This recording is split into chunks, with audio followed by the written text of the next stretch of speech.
and Ron.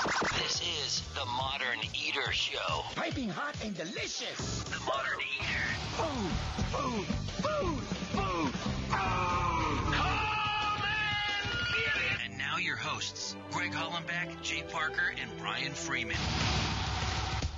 Shucking oysters on the first show of the new year. Here it is, the Modern Eater Show, live from Studio Kitchen, Colorado. This is a cool one, man.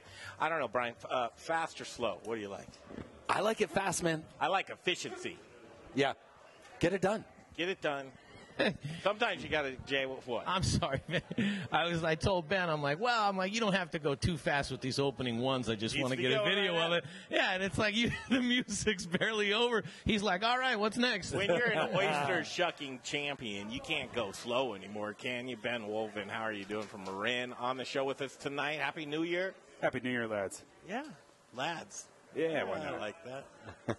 A boy from Maine. Born and raised, yeah. Been under about 11 years now. Where'd the accent go? You don't take the kata bahaba? No, try not to. You still have it in there somewhere, right? Oh, yeah. You go home, it just comes out immediately, a couple right? Woody Creeks later, you know? Yeah, that's right. We're going to talk about some Woody Creek as well. Here we are at New Year's. The whole cast and crew's with us. Greg Hollenbeck, Brian Freeman, Little Rich Snyder, Kenyon George, Dave Avery. It's a good time here. Jay Parker, welcome to the new year. Thank you for having me. I know. Busy, as always. We got a lot of ground to cover tonight. We're going to catch up with Ben Wolven here and from Morin. We really, you've been on the books for a while. You've been kind of the talk inside the studio of like, we can't wait to get this guy. Because there's so many things we want to do to you. We don't, in a weird way. That sounds weird, doesn't it? Like, do we want him to eat it? No, we don't want him to bastardize what he does and eat 1,000 of those things. We studied every world record that has to do with oysters. Do you know them? I know a couple of the guys, but not. Not the guys, the records. I tell you, the Black Widow. No, what's the eater? Black Widow? She ate like 40 dozen. Yeah. It's ridiculous, yeah. So, big time. In 3 minutes, what do you think the world champion for oysters opened? Shucking, yeah. 3 minutes. That's debatable because. What do you mean it's debatable? They did a number. Are you talking about Shucker Patty? Out of on. This person's from the UK. I mean, I could look them up. Oh, fair enough. Because there's different competitions out there. Some are open and clean. Some are just open off the top shells. Some are, so on and so forth. I got to tell you, though, I like that you don't know information about that because what I do know that he does know is where good oysters come from. Yeah, and so what do you prefer, Atlantic, Pacific? I like to sit down at an oyster bar in Denver, Colorado and have a little bit of both, Nice, okay. Fresh ones, preferably. See, I'm more of a salty guy. Yeah. So, personally. Cold water. Yeah. Big time. I like a firm oyster. Colder waters are going to create that. Higher glycogen levels, I can get into scientific terms, but ultimately the colder water is going to be the sweeter of them all. But is it? And the sweeter is saltier. Wait a minute. You don't want to know how many oysters he can shuck in a minute? I don't care, man. I care about eating a good oyster, man. It doesn't. That kind of information is just trivia for, Really? Jeopardy. Okay, we're not even going to talk about your skills. You're highly. We won't even do that because Brian doesn't want to talk about. I think it's interesting myself, and apparently a lot of other people do because they have festivals around these types of things, right? Oh, big time! Yeah, we all over the country and all over the world, really. We have one here in Denver, the High West Oyster Fest that happens right around the end of March. So here's the Shucker Patty right here. 39 oysters in a minute. Yes, 39 in 1 minute. You did how many? 12? Yeah, I could do a dozen in a minute, but I could do way more if it's just top shell. Really? At the end of the day, you want to have a beautiful oyster to put on a plate. Yeah. I'm sorry, this is Jay. Let me chime in, Ben, real quick. What's the difference between this guy did 39 in a minute, right? What's the difference in but he could have just dug it and thrown it and then dug it and throw it and then they count that as one versus 12 in a minute, which by the way is still amazing. Of course. But you do it different, it looks nicer. Is there any difference in those things? I could open 39 oysters with a hammer. You wouldn't eat them though. So. Right. Exactly. Thank you. So let me ask this. When you go for the larger or the smaller, is there a certain kind of oyster that's easier to shuck? If you're at home and you're like, I'm going to go pick up something from the grocery store, what would be something for the novice to try to work their way into? Oh, geez. I really love the Beausoleils out of Canada, on the east coast, Atlantic oyster out of New Brunswick. The Lucky Limes out of PEI are beautiful. There's a number of great Canadian oysters out there, just really cold water. And then you go down to Maine, and then the way the glacier kind of swept out into the ocean has created all these different microclimates that have beautiful flavors coming from all over the place. You can travel literally hundreds of yards up a different river and have different flavored oysters. Some people would say the farther you travel south, the grosser they get. I will never say that, but I will say that you might have a higher chance of getting sick. But. Well, I was going to actually ask that question. Is there any place that you would say it's really sad because we used to get really good oysters from there, but because of whether it's pollution or environmental contamination, something, what is there anything like that? Because now red tide has shifted the way people are eating stuff around Florida. Yeah, BP really did the number on the Gulf, but I don't want to get into that too much. It's not about the oyster anymore. But are there places that you don't get oysters from anymore? I won't serve them from. I mean, anybody can get them from wherever they want. That's the water they dip their toes in as a kid, and you're pretty politically correct, which I like understand. It, yeah, I like it. But we're going to go to an oyster farmer in Maine, right? In the next segment, guy's been drinking beer and he's about to watch the Patriots game, right? And Don, keep an eye back in iHeart Studios. Don, keep an eye on the button. We don't know what he'll possibly say. But it's like the wild, wild west of oysters right now, isn't it? Absolutely. Regulation that's happening. Can you give us a little taste of what's happening right now off the coast of Maine? Yeah, they really loosened up regulations and kind of gave away the entire coastline of Maine. For the betterment of this local fisheries. So everybody kind of has their own stake now. The lobster guys have the lobsters and put the traps down low. As they get the waters start to warm, we want to have that local economy still flourish and still be based on not only the logging but also shellfish. And just some legislation was passed in the past couple of weeks, right? It's turned everything on its ear. They're saying Merry Christmas to the oyster farmers. 1,000%, yeah. Yeah, so life is good right now for them. Yeah, yep. So give us an idea, our listeners again. But Ben Wolven, Morin, they call you the oyster sourcer or the sorcerer, right? I mean, you're sourcing oysters from Morin. You live. It's a passion of yours. It is, yeah. I mean, the passion, the ocean, terroir, marroir, whatever you want to call it. Like I said, you can have oysters from just up the creek and have them taste completely different. But at the end of the day, it's still, I'm going to say it's vegan. These are underwater creatures that are more like leaves on a tree than, anything else. They add nitrogen and oxygen and try and sell that to a vegan. Yeah, well, you'd be surprised. You would be surprised. Really? Oh, yeah. I mean, they won't even eat honey. Come on, dude. There's one of the only things in this world they give back when they take, and I can appreciate that. That's right. So. Who we get? Ryan Conklin. He's here with us as well. Southern Glazer Wine and Spirits. Thank you for coming here with us tonight. Yeah, you're very welcome. Yeah, we're going to do some cocktailing. So pairing oysters with cocktails, right? It's a classic. It is a classic, but martini. Yeah, well. Right. Got to have a little salty. Yeah. Is that what we're doing? I don't even know. Yeah, we're going to have a martini this evening with the oysters. It's going to be a little twist on the classic. We're going to introduce Lillet Blanc and just a little bit of absinthe, since absinthe is also kind of a nice pairing with oysters as well. Yeah. And is that going to be a vodka or a gin? It will be Woody Creek's vodka. Nice. Potato based, coming out of the Roaring Fork Valley of Aspen. Thank you for representing them tonight. I know we talked to some of the guys from the distillery earlier. They were excited to have you here. So fantastic, and thank you for that. Stick around. You're going to be with us for the next couple of segments. We'll start doing some cocktails. We'll talk to what's his name? Inmate? John Marigold. John, yeah. Jay, you've talked to him already? Yeah. We talked about Tom Brady, the whole thing. Oh, no. Okay, cool. I like the area. I love the region. Maine, I lived there for a teeny little stretch. It was fun. The unique people truly are. A lot of people never get out. Yeah, unique is a good word. They get out there somewhere in Florida. Yeah. They don't like massholes. They don't like the people from Michigan, right? Yeah. Do you? I don't know. At the end of the day, it's just hard work. That's what we appreciate, you know? I get it. We'll be back right here. The Modern Eater Show on iHeartRadio. That That was a great opening segment. Holy cow. Best one of 2020 yet. I've got my new friends, Tamir and Chantel from Novel Strand Brewing. Check this, what they brought. So this is a little bit of a teaser. You gave me an elevator speech, and he's got it down. Give me that elevator speech. So we brought a beer called Dancing with the Moon. In our opinion, it's probably the best beer we've ever made. It's also the beer that Chantel and I made for our wedding. We both own the brewery along with our friend Diana Coker. And it was also just voted as one of the best beers in Denver and Colorado for 2019, so we thought it would be fun to bring it and share it. Man, so stay tuned. They're going to be up here on the table showing and actually opening this up for the first time. We're going to be drinking the beer. He's pretty darn proud of this beer. I'm looking forward to hearing and learning more about you and your business. Thank you kindly. We'll see you in a minute. Fantastic. Stay tuned. We'll be right back.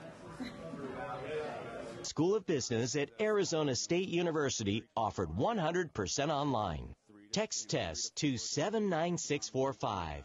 That's TEST to 79645. Modern Eater family, it's Little Rich. Everybody needs insurance, but do you have the insurance you need? When we opened Studio Kitchen, Colorado, home of the Modern Eater, we had no idea what insurance we needed. We didn't even know where to begin. Times like that, I turn to the experts. Our insurance expert, Brian Brenning with the Ewing-Levitt Agency. Brian makes the coverage discovery process easy and seamless. Here's what you can expect from Brian and the team at Ewing-Levitt. The absolute safest coverage, fair, low rates, quick response time, and honest, straightforward service. I've been in business 40 years. I trust Brian Brenning and Ewing-Levitt Agency. He's not just an insurance expert. He's my friend. Make him your friend and expert, too, by calling the Ewing-Levitt Agency today, 970-679-7374. For the best and most reliable insurance coverage, that's 970-679-7374. It's the Ewing-Levitt Agency. Hi, I'm Charlie Gottenkenny, brewmaster at Brews Beers, Denver's award-winning Belgian-style brewery. I am very pleased to tell you that our new tap room at Colfax in York and Congress Park is now open, and it is a unique experience. It's close to great restaurants, has a big sunny patio for warmer days, will feature live music, and it has a very cool contemporary Belgian-style bar and tap room. To celebrate our second location, we have 18 beers on tap, including several limited edition sour and barrel-aged beers. For some holiday good cheer, try our figgy pudding and our unique champagne beer, Brut Le Grand.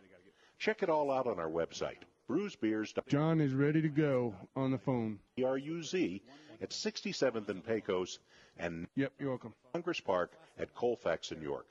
Join us this week at either location for some serious Belgian-style badassery. Hey, Colorado. This is Brian Freeman, owner of Growers Organic and a host on the Modern Eater Talk Show. Growers Organic is a Colorado sourcing company who provides Colorado's greatest chefs with the best organic produce. I've been partnering with local and regional farms for the last 20 years, and our returning customers know they can count on us over and over again. Chefs who receive the highest rating on Good Food 100 choose Growers Organic for their organic produce needs because we're experts at bridging the gap between the farm and the table. Join us in the organic revolution and go organic with Growers Organic. Look us up online at growersorganic.com. Wear black and eat spices. Hey, Modern Eater listeners, this is Zach from the 30 seconds. Favorite Spice Company. Spice is the variety of life. At The Spice Guy, we have a passion for sourcing the best ingredients from the best farmers all over the world. Choose from thousands of different GMO-free spices and ingredients. Or let us create and blend custom flavor profiles for whatever style of food it is that you're working with. With over 1,000 restaurants, food brands, and chefs behind us, you can't go wrong when you choose The Spice Guy for all your spice needs. The Spice Guy. Spicy. Born in Breck, raised in Denver. TheSpiceGuyCo.com. Hey, this is Brother Luck from Colorado Springs. All right, you ready? Owner of 4 by Brother Luck and Lucky Dumplings. I mean, he's a very, very impressive man. And you're rocking with the Modern Eater Show on iHeartRadio.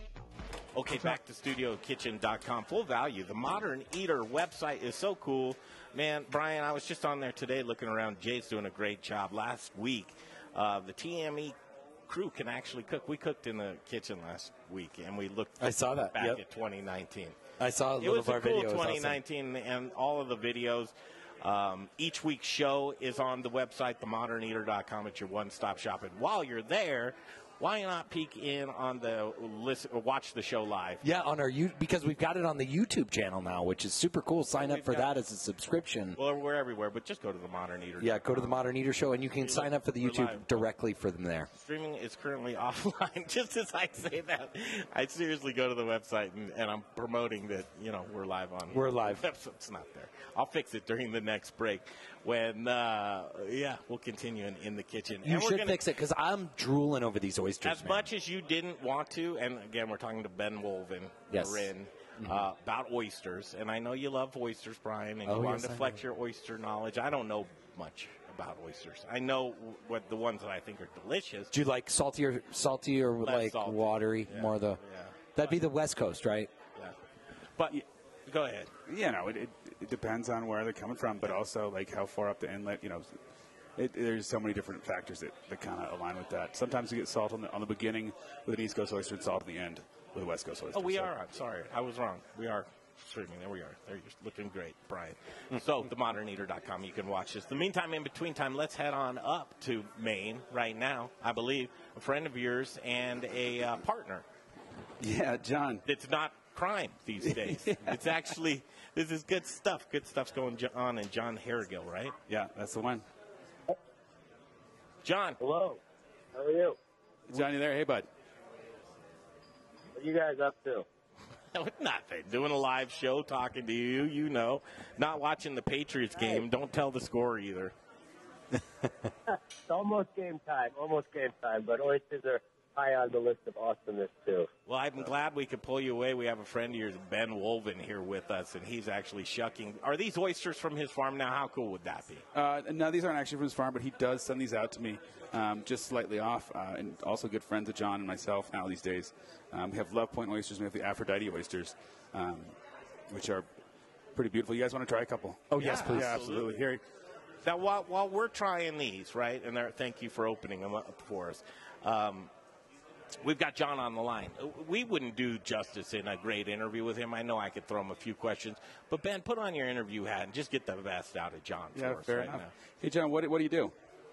What is the main oyster company? Main oyster company, it started as a farm. I am an oyster farmer myself, so about 4 years ago.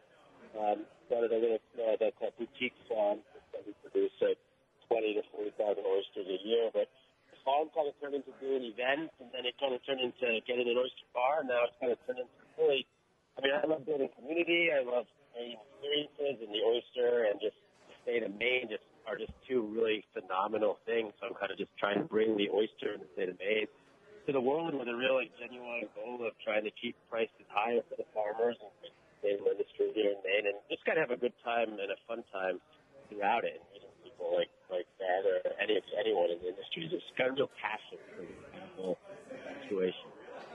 Yeah, how long have you been doing the main oyster company?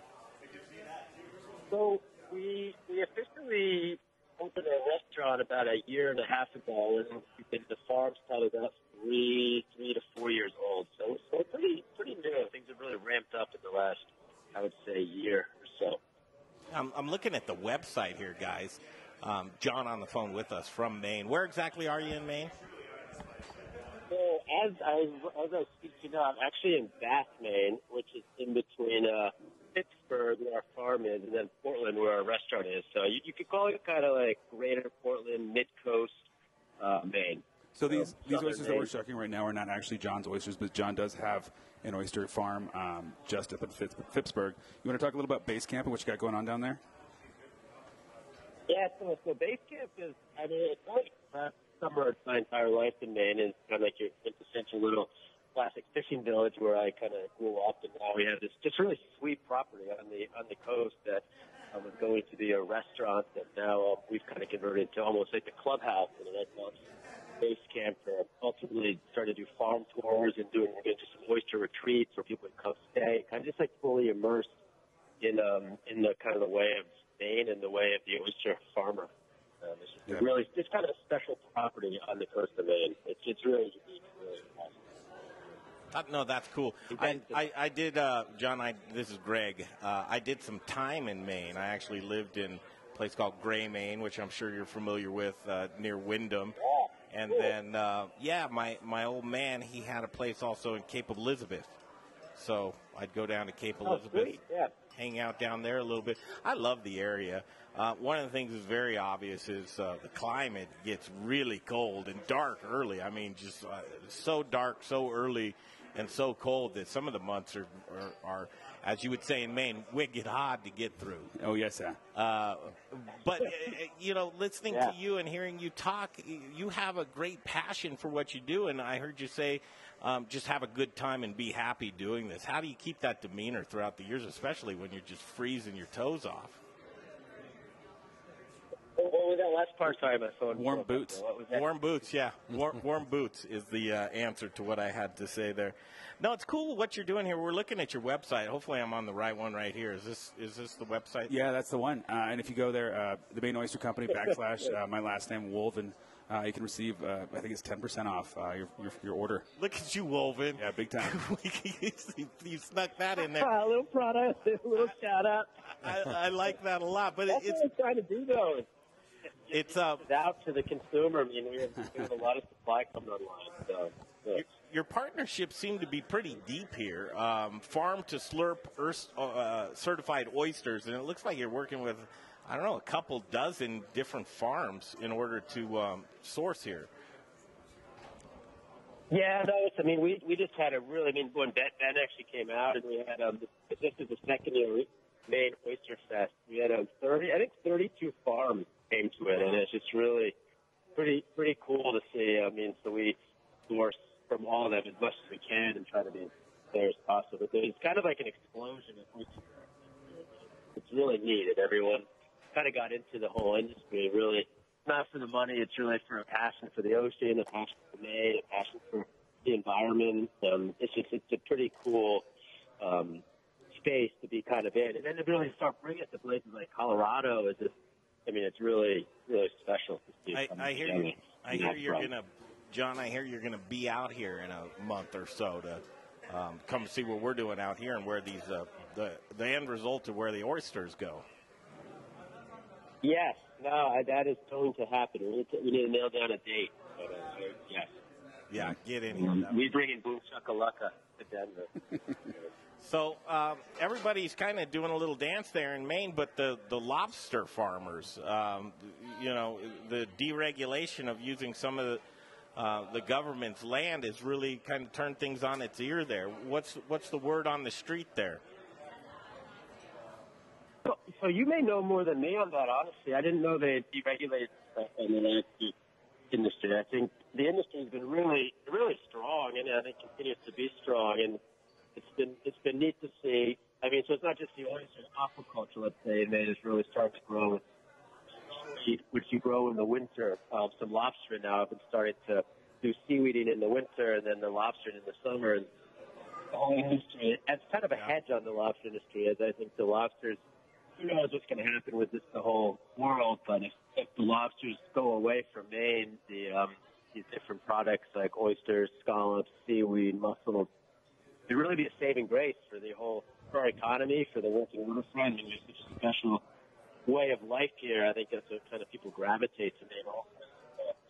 All kind of uniqueness and love for the ocean and the environment. It'll be interesting to see how things unfold from larger scale items. But right now, the lobsters just seem pretty strong, and constantly trying to work with them as much as against them. And change is always challenging in any industry, and it's figuring the best ways to move forward so that change works together and collaboratively versus at opposition to one another.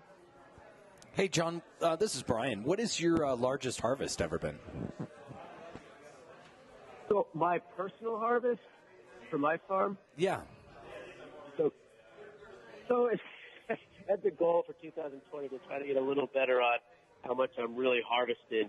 But so I mean, I'll go out. My farm is small, and I'll get anywhere from 100 to 500 oysters at a time. 500 would be a lot, but it's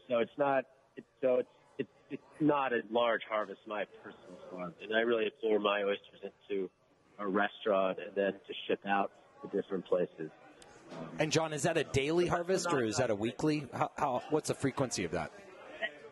that's kind of like when I have the time and the energy and we need them. So that would be anywhere from like every few days, every couple of weeks. It's not the farm itself is just one component. I mean, I'm really all about bringing all the farms of the state together, but that is a hope is next year get a little more focused on having the farm consistently produce. But it's hard. They grow at different rates, and you got to spend a lot of time to store them and organize them. It's not an easy endeavor, but so it varies. For sure. And then in the winter, they kind of go to sleep, so you're not really harvesting too much now.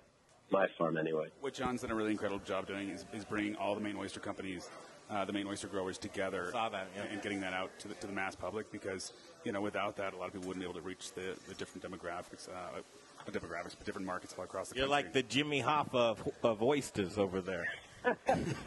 I mean, I call it the rising tide raises all shells mentality. And we don't have to work at opposition to one another. We have such a good product, and work to push this product out versus competing with one another. So it's not just me; it's everyone working together. It is so far it's been a really neat industry on that front, and there's people like Ben in Denver, or the restaurant Chicago, or Nebraska or Minnesota where we ship to. Everyone's really in the same kind of really cares about the product, cares about the story, cares about the experience.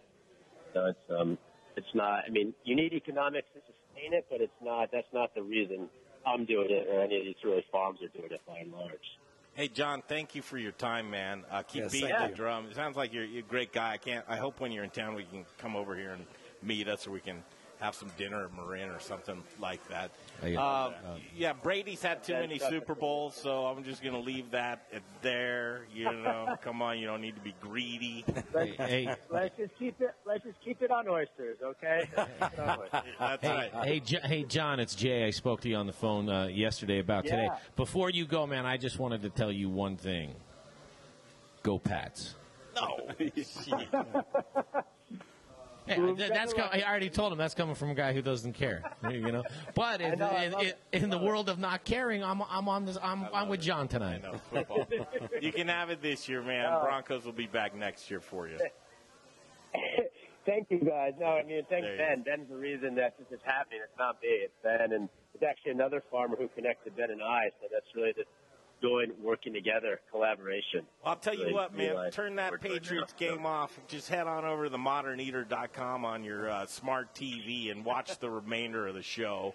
You'll get more value of that. We'll feature Ben some more here.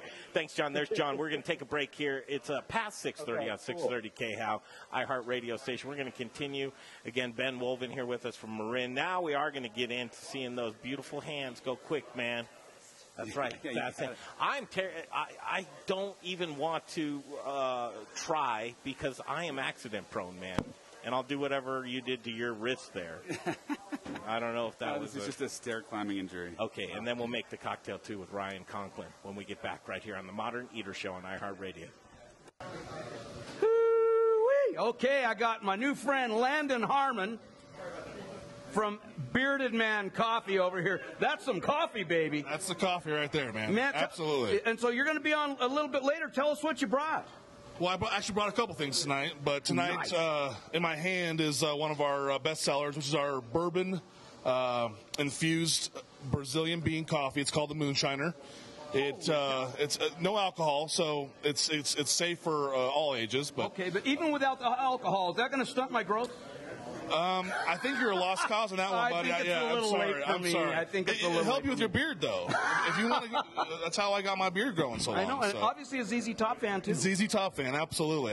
No, we're excited to be here tonight. Love thank you so much. And you brought another coffee with you, too. So, yeah, we brought our Stubble, which is our signature blend. We actually have 19 different roasts that we do. Holy cow. I can't really choose, what to bring each time, so I just grabbed a couple that eeny, meeny, miny, mo. So that's what we did. Stick around. You're going to learn about some great Colorado coffee from this dude. None better. We've got some sponsors, some words from The Goods, Ardent Mills, Fourth, and Aspen Baking. Our friends at Aspen Baking coming right up. Ooh, that was tight. Thank you. Thank you, brother.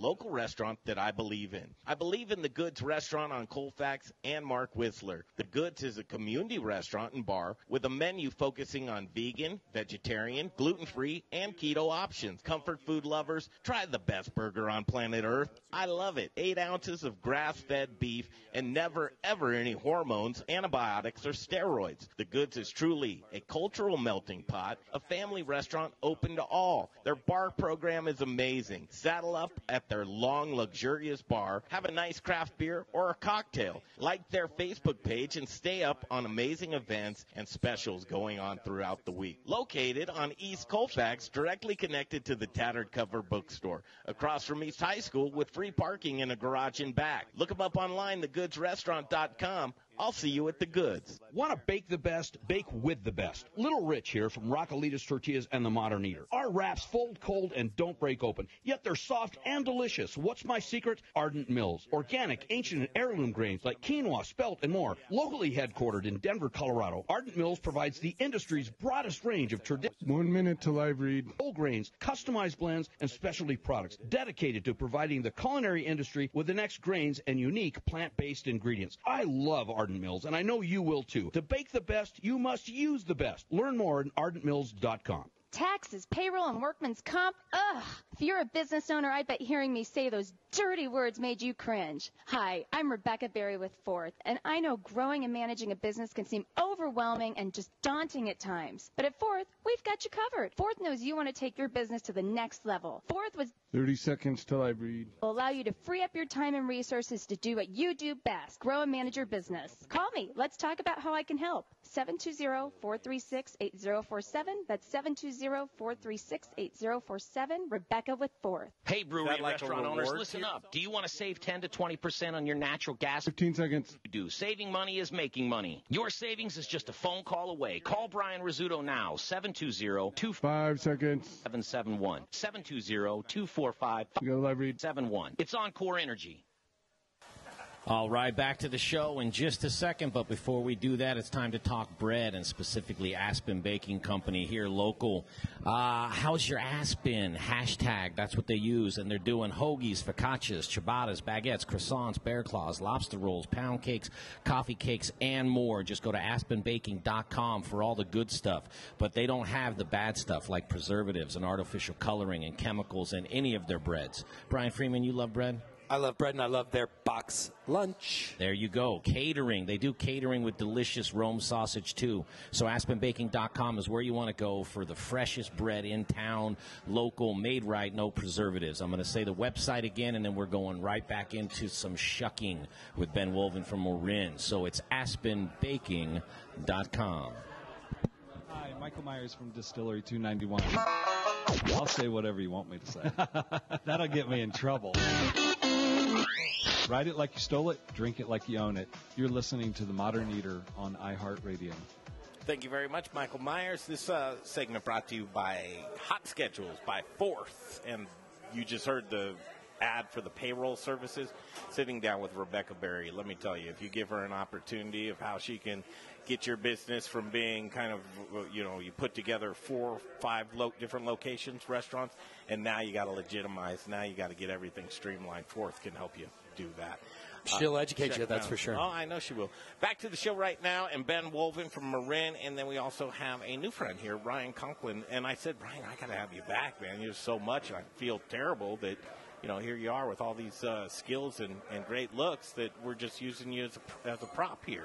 Just a prop tonight. You're going to make some drinks, right? Yeah, I'm going to make you all some martinis to go with these delicious oysters and hopefully some caviar. Well, and Ryan, tell everyone your title and who you work for. So I work with Southern Glazers Wine and Spirits, and my role with the company is as the Director of Mixology and Spirits Education. How do I get that title? I like that. They pay you I to like do that that title. They pay me to do that. You got to drink and pay attention a little. Well, I can do one of the two. We'll let you guess which one. All right, fire off some cocktails. We'll do the play-by-play. Ben, what do you got for us? I'm going to do a dozen oysters as fast and as clean as possible, and then Ben, would you encourage people to watch this online right now? Oh, yeah, big time. I mean, go to themoderneater.com. Hopefully Ben. no blood. That's a disqualification. Listen, that is a disqualification. Yeah, shout out to Style Boys. Go ahead. What do you do? All right, here we go. A dozen oysters. Go. And you can talk. We can talk to you, right? Oh, yeah, of course. Yeah, what do you want to know? And are we timing this here? Did we? I will tell you, I told you my flavor profile, and I saw you laugh about So that. he's You about- so is there something bad when you say salty? Is that Oh, no. does I mean, it? salty's important, right? So you got that brininess, and you're going to have your tertiary kind of flavor profiles that are going to come through with the salt, right? So salt's kind of the liftoff point, as you would, figure. Well, and maybe it is just briny. Is that a better descriptive word for the flavor of these oysters? Where would you go with these? Because I thought they're great. I'd lean towards brine. Brine, just okay. a concept. But, there's really no wrong way to say it or eat it or whatever. You're 30 seconds in. Okay, Ben, you're 30 And he's got seconds 6 down. And then how do you approach this? So you always want to face away from you, right? You don't want to go right towards your heart? Yeah, I wouldn't shuck towards yourself. You don't want to shuck towards your heart. Usually not on live radio And then either. you But do a little we're going to twist. break the laws today. And there's a specific knife, right, that you use. It's a shucking knife, right? I've run through a bunch in my lifetime, but I eventually came up with just kind of grinding on my own blades and catering to my own needs. So. Oh, nice. Okay. Hey, I could imagine if you did. There's 12. Is that 12 right now? Nope. We got one more, and that's 12. Greg, where's he at time? Well, he's like a minute 5, but real close. I mean, seriously, if you would have jumped, Brian would have asked you all those crazy questions. I was distracting. You could have for focused more. No, fantastic job, and I can see you pay attention to detail. But I could imagine if you went just berserk doing that, you could probably double that. Oh, yeah, big time. Yeah, Right? I mean, if I really wanted to mangle the But buckets, again, why are we going How many with oysters speed? do you End of the day, Speed racer over here. Where are we going with that? Hold on. We started the show with what did you say, Brian? I said fast or slow. And I said fast. Okay. Then shh, quiet. Well, I want to put out a product that people want to eat. I mean, at the end of the day, you don't want something slimy on the plate. If they're open properly, it should eat like a grape, like a salty grape with those, like I said, those tertiary kind of flavor profiles. Like some of them have stewed asparagus, some of them are seaweed, some of them are cucumber. There's so many different flavor profiles that you look for, and it's really not that hard. You still like oysters? I love them. It's your Yeah. business. Yeah, I mean, I eat them for breakfast. So I had some at my house, but stop it. Oh yeah. No. And is it a sin to cook them? Because we had a guy that wants to cook them. No, is it a sin? Like I said, there's no wrong way to eat an oyster. Turns. Oh, come on. You don't want to open it with a hammer. There is, I know. Hot sauce? Not today. Horseradish? We do. We do fresh horseradish. Everything fresh at the restaurant. So it's there if you want it. A lot of people will kind of load up on it initially and then kind of steer away eventually when they really, you get to sit down and eat 4 different types of oysters. Why just eat horseradish? Maybe a bite or two in between. I want to try some more with this martini. I was trying to be nice earlier, and I only had 2, but I could have taken the plate. Okay. Gentlemen, I haven't been on a date this nice in a long time. So he wants to do it slow. Is that what you're saying? Well, it's just a really nice. I really appreciate that. Do you want to hold hands or anything while we're doing this segment or something? Just look into each other's eyes. We'll call it even. This is great. Well, hey, listen. As long as I'm not buying. This is fantastic. Ryan. I love it. He's got a beautiful. Well, and he likes the So he's got cucumber, right? Is this a cucumber you've got going on in there? Cucumber, lemon?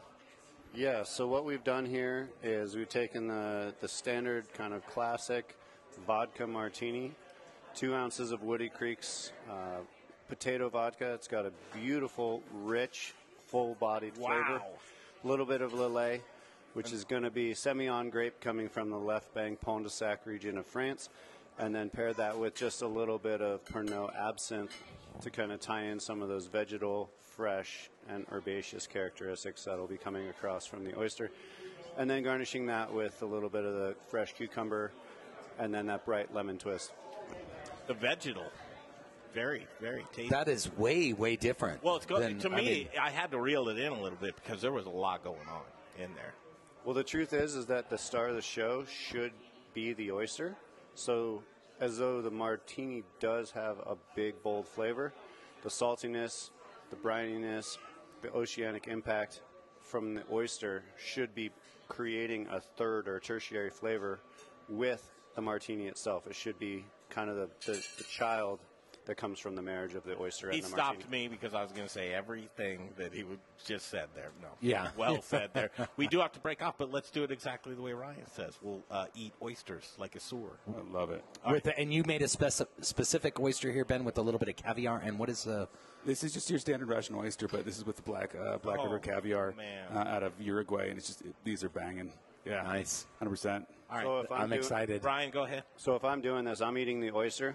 I'm going to eat all of the oyster, just leaving those flavors coating the mouth, and then take a sip. That's where the flavors of the martini and the oyster are going to come together, hopefully create a third flavor, and then if you like, a little bite of that cucumber to finish. We're going to do just that. You can watch us do it during the break. Where's our drinks? We'll break off. Gentlemen, we'll make some new drinks, and we'll get that back at the station. Don, grab that, and we'll take a break. Come back. The Spice Guy is on deck. We're going to go through our spice cabinet and talk about New Year, new spices, right here on the Modern Eater Show on iHeartRadio. Thank you, Greg. You know what? This is one of the funnest shows. We've got like all these new friends, new family. Also, I want to make sure that everyone knows that John and I got the memo on black jackets and black and white shirts. I love it. I love it. So John Irvin from Gluten Free Things, a great friend of ours, a great friend of the show. What's new for 2020? Well, 2019 was a great growing season. We finished up all of our different recipes and stuff.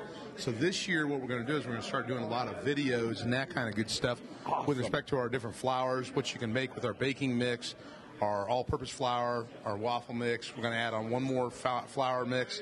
But then just we're going to do a lot of videos showing you what you can do, how versatile our breads and cookies and muffins and edibles, and just try to show people now what you can do with our stuff, educate our customers. And then, of course, we're going to try to get in a few more restaurants. We've got a couple small grocery stores we're trying to get into. We're going to go with the small ones, not the big ones. And but we're just going to have fun. 2020 is going to be a fantastic year. Well, we're going to do our best here at the Modern Eater to make it the best ever for you, John. We'll be right back.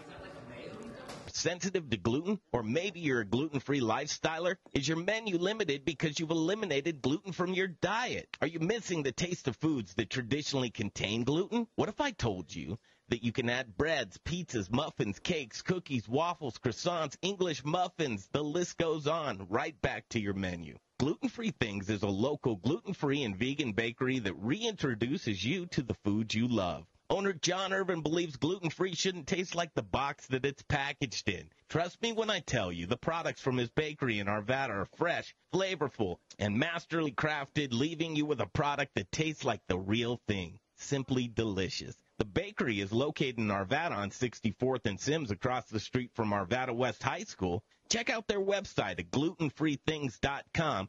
You'll be amazed with the variety of gluten-free products they make. And chefs, don't leave your gluten-free restaurant guests without options. Contact John at info@glutenfreethings.com. That's info@glutenfreethings.com to see what he can do for you. Give him a shot.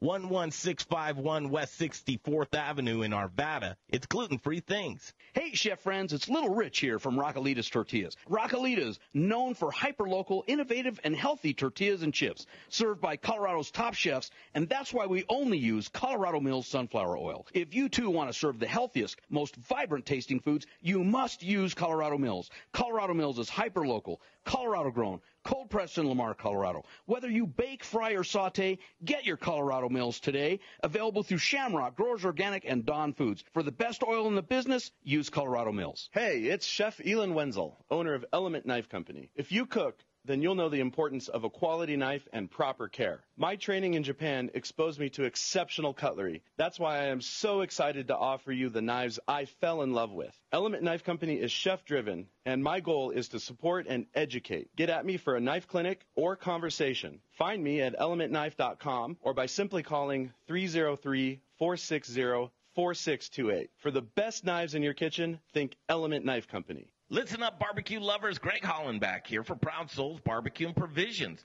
Proud Souls is Denver's authority of all things barbecue. Do you rule your neighborhood with the best backyard barbecue? From beginners to pit masters, Proud Souls has all the equipment you could possibly want. A variety of wood, pellet, and charcoal grills and smokers. Award-winning pit masters and owners of Proud Souls, Dan and Tony, have a passion for barbecue, and it shows. Located on 25th and Federal, Proud Souls retail store is bursting at the seams with your barbecuing essentials, the Spice Guy spices, and superior flavored fuels for your pit like hickory, mesquite, oak, pecan, cherry, apple, peach, maple, grape, and a variety of blends. Hit their website, ProudSoulsBBQ.com, for delicious hands-on barbecue classes and get information on current promotions and deals. For the best in barbecue, locally owned and operated on 25th and Federal, there are guys. Proud Souls Barbecue and Provisions. That's ProudSoulsBBQ.com. Welcome back. Now, this is the Modern Eater Show. That's right, boy. I'm starving. And now it's time for In the Kitchen. How am I supposed to keep on feeding you? Kill people? Brought to you by Proud Souls Barbecue and Provisions. Award-winning competition cooks and purveyors of specialty barbecue supplies right here in Denver, Colorado. ProudSoulsBBQ.com. Feed me all night long. All night long. Well, at least till about 10. 10. Happy New Year, the Modern Eater Show, Studio Kitchen, Colorado. Man, I'll tell you what. So last weekend, during the last segment of the show, you guys, I said I'm going to quit smoking, right? So my formerly nicotine-stained fingers are no longer today. I'm telling you, just don't. How many have you had? Come on, be truthful. No. Come on. I'm telling you. Nothing. I told Jay the story. 4 days in. Yeah, man. Okay, Done I like like a it. man. I like it it. like a I'm man, done. he says. Nicotine gum? How many pieces of gum? Nothing. Wow. I'll tell you what's tough. Have So- you eaten any cold turkey? That usually does. But I quit when I was 31 until I was 42. Just quit smoking, right? So I know what it was like. I thought you were 35 now. Thank you. Appreciate that. I quit smoking, too, 15 years ago. Shaking your head. Anyway, so for those of you 35 plus 20. Happy New Year, your New Year's resolution. Don't let the dimwits around you that say you can't do something. Let that motivate you is what I'm telling you to do. I like it. And I'm also saying if you're, trying to get yourself off of cigarettes, get yourself off the nicotine. Need it out of your system. It takes about 72 hours, and then you're dealing with habit. But those 72 hours are a bear. Happy Zach Johnston, Spice Guy. Whole family's here. Whole gang. I know. And we have a new friend in the kitchen. Spice What 2. took so long? Spice 2. Spicy 2? Yep. Who is more spicy? Damn. Can you introduce him? Yeah, so this is my business partner, Danny Kerwin. He's our president of sales. He does all the sales, a lot of the warehouse work, mostly everything that I can't do. He'll step in and do it. He's been cooking for a lot longer than most of the people that come on this show, and he probably cooks better than most of the chefs that are on this show. Wow, But, you're really look putting at it him out calling there. it. but he's a I mean, we've only had some really lightweight chefs I on hope the somebody show. walks me out to my car today. Jeez. No. This guy is the real deal. He knows more about food than anybody that I've met. I like that. I like that. That's a guy who should be working with spices. Yeah, exactly. Yeah. Great accolades. How's your spice cabinet, though, man? It's disgusting. You At don't wanna home, see we're it. talking It's about. just bags and jars, and it's out of control. We do a lot of you work on new stuff, and so basically take it home, see what's going to happen, what it's like. So there's so much stuff that has no label on it. It's horrible. I would never show it to anybody. But you have to be hyper aware because you're in business, right? Oh, yeah. I was telling Zach and I have the most bizarre conversation sometimes. I get on the phone with him, I'm like, hey, man, it would seem to me like, you can tell a lot of person by their medicine cabinet. You'd think you could tell a lot about a person from their spice cabinet, All that stuff that's like right there in the front. Yeah, is if they're gonna, cheap or it's if they gonna don't tell the throw it tale. away or if they're health conscious or they You don't open care. that cabinet and it's bacon bits is the first thing. Get out of there. Well, that is true Get out of what there. you just said about that, because I took a picture of my spice cabinet because on one side is stuff I do not use, and on the other side is the stuff that I use every day. And it's set up like that on purpose. Mine's all mixed together, but most of the stuff I use is just out on the counter, which shouldn't blow your mind, but it's there. So what would any reasonable people do since they have two spice experts in front of them? Throw it all away. No. Start over. Bring their spice cabinets, baby. Bring your spice cabinet. bring it in. Because here's the thing. Here's another bizarre conversation. New year, new spices. Sure. I think every year there's got to be 5 minutes, Dave. I need a 5-minute signal now. I've been in the business for 20 years, and you need to give me a 5-minute signal. Well, he knows we're about to go deep. I know. All right, so here it is. Jay's got his spice cabinet in a bag. Brian's got his. Yes. I got mine. I said, don't cheat. We want to see everything in there, right? Yeah. I think you'll be able to tell it. So there's good, Jay. bad, and ugly. All right. I was curious. Oh, to you want to see- dive right in? Well, So, why don't we dive right in? As a premise, though, Jay is the bartender at Gibby's. Yeah, so we're. I don't know what that is. Low value That- to modern he's saying he's going in the shallow end Hold first. on. Let me set this up. Get a roaming camera. We want to have this on roamer. He's jumping into Jay's bag right now. This is where it's at right here. We've got the spice If you section. don't have this in your spice cabinet, you're not doing it right. So Did you steal that Wait a from minute, work, you've or got- did they let you have it? Yeah. you've got mustard out. Don't you have to refrigerate that? No.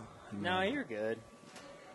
Well, the So sriracha, too. I love how his spice cabinet really isn't spices. It's condiments. In his defense, it's getting dark here. I mean, so technically, Greg says, do you have a spice cabinet? And I'm like, well, I have a cabinet that my spices are in, but there's a bunch of stuff. And he says, no cheating. You have to bring everything that's in that cabinet. Well, I said, talked okay. to Zach, and he amended it. He Oh, said, bring well, just I didn't your get the- I spices. didn't get the memo. No, you didn't, which is fine. So we'll see what he's cooking with. Just bring all the spices out of that. Yeah, we want to see them all. Yeah. Okay. Oh, that's not Indeed. spicy. So, guys, as we're doing this, we want to talk about on a serious tip, right? New year, new spices. Do you know what's in your cabinet? If I went into my mom's cabinet, I promise you, I'm a 47-year-old man. She's got stuff in there from high school. I guarantee you there is. The shelf life, Zach, we kick around this conversation too. It's only manufacturer suggested, right? They lean on the manufacturer to tell you how long. Yeah. So, and like that's a crazy thing that we were going to talk about was that a Best By date has no regulation or law behind it at all. It simply is whenever a manufacturer feels like saying this is a peak time, and if you have it longer than this, you should throw it away. Here's what we want to accomplish by looking through our spice cabinets. So we want to look at how the integrity of it, how old it is, right? Yeah, sure. Would that be one of the You're going to look at color. You're going to look at smell. You're going to look at the texture. If it starts rocking up, that's a great example that it could be old. Cool. Just drying Well, but there's weird stuff though, because when you say that, some of this stuff I know has like anti-caking agents and. But hang on, I want the bottom of the bottom, right? I mean, I want to look at the manufacturer, who's manufacturing it, and I also want to look at the variety. You know, how many salts does he have? He looks like he has got a couple different types of salts, a couple different types of peppers. Is he diversified?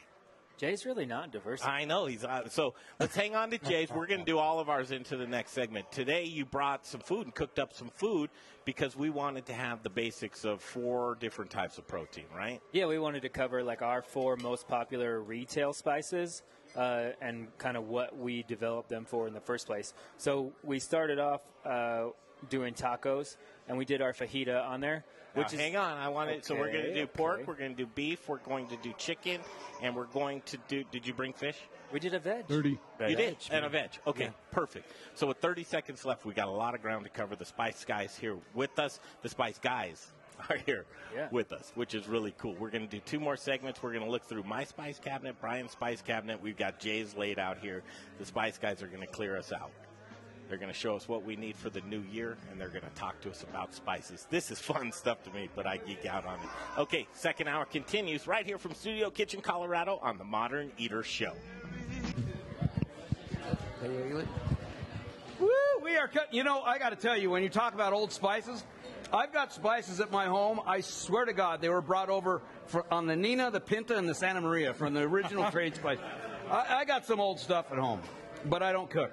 But we've got our friend Elan Wenzel here. Hey, everybody. Happy New Year. Friend of the show, friend of the whole industry. Elan, you brought some knives tonight. What's going on? Absolutely. So, New Year, we have some new products. This is one of them. This is a more economical line, very versatile. Call it a K-tip. So, basically a K-tip chef's knife where the tip is truncated. Very versatile, all-purpose, super sharp, VG10, rosewood handle. Beautiful. Japanese made. It's amazing. Don't let me close to that thing. Yeah, let's keep it over here. I'll hurt myself. I won't mess with it. So tell us, now we're heading into 2020. Elan, you've been selling knives now for how long? Started selling knives kind of as a hobby in 2010, and then did that for a few years. In 2015, I decided let's try to do something with this. So created a website, used the manufacturer's brand name, Go Uminosuke Yoshihiro, and for 2020, I'll be bringing on Kikuichi and some other brands and new fun products and accessories. Holy cow! Yeah. Man, little by little, we're growing. And there's nothing, when you, and everyone in this room has got that. We're all small businessmen and women, but we're laying it on the line. We're chasing our passion. We're giving it everything we've got. We're doing what into we love. This. And look at this. This isn't a Monday through Friday 9 to 5 thing. You want to make it work? Baby, you're here at 8 o'clock on a Saturday night to make it work. Labor of love. Absolutely. Yeah. And that's what I love about this guy.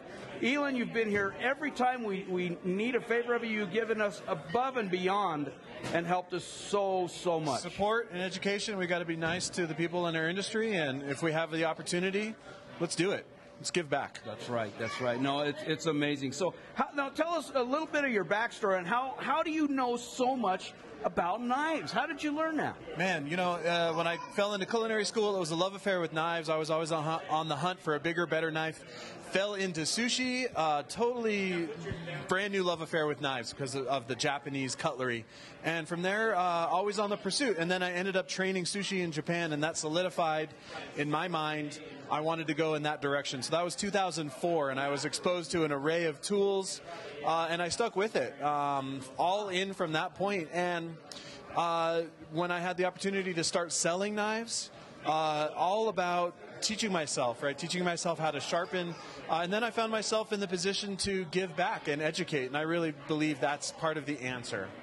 Whatever the answer is. Yeah, I mean, I've seen you give to a whole bunch of chefs and at the Colorado Restaurant Show knife sharpening demonstrations. Yeah, I love it. And I mean, they're amazing. You should see how this guy goes. Yeah, I'm always on the pursuit to up my game. So I'm actually going to bring on some really nice sharpening stones and some new products. And then I'm going to offer more education because I want to empower people on how to care for their cutlery. If you have the good tools, you should have the know-how on how to do it. Oh, absolutely. I remember, Elan, when we were doing the show from the iHeart Studios. Yeah. And you were in, and you had a cucumber. Yes. And you were making a cucumber. I want to, because I'm ignorant, like a cucumber paper. You were spinning that? Yeah, that's a Japanese cutting technique called katsudamuki. And you turn a vegetable, typically root vegetables, but it can be done with cucumber, in your hand, and you get a long sheet. And then from there, you can shred it or roll something in it. And I just was in love with food and in love with Japanese culture, and I practiced that technique until I got it down. It's really fun. It's always a showstopper, too. It's pretty. It's amazing. Yeah. And I think a lot of people I'm going to say people in the kitchen probably overlook the importance of a great knife. Not a good knife, a cheap knife, but a great knife. How much easier it will make your life. That's absolutely right. And as a chef-driven company, I believe that the tools should match your depth of enthusiasm for cooking. And as for professional chefs and home chefs, cutlery is a big part of that equation. So you should have the tools to match. You should have the knowledge to match. Because if you love cooking, you need the right tools, 100%. Yeah, well, I tell you, they just don't get better than this guy. Elan, you just go above and beyond for so many people. I love what I do. And I'm going to kind of go on a soapbox here and beg and plead. Well, thank you. I'm almost blushing here. Is that this guy deserves the support of our industry. He's all in. I can't remember how many, ACF events. If we needed knives, Elan gave us knives. Yeah. If we need this, and the ACF is you never say no. So do me a favor. We can't. Call this guy and don't say no. ElementKnife.com. He's very worthy of your support. He's an awesome guy to the industry. We're lucky to have Education and ACF is a great outlet to educate our up-and-coming chefs. Yep, absolutely. Anybody that wants to get into the industry, I'm here to help support in any way I can.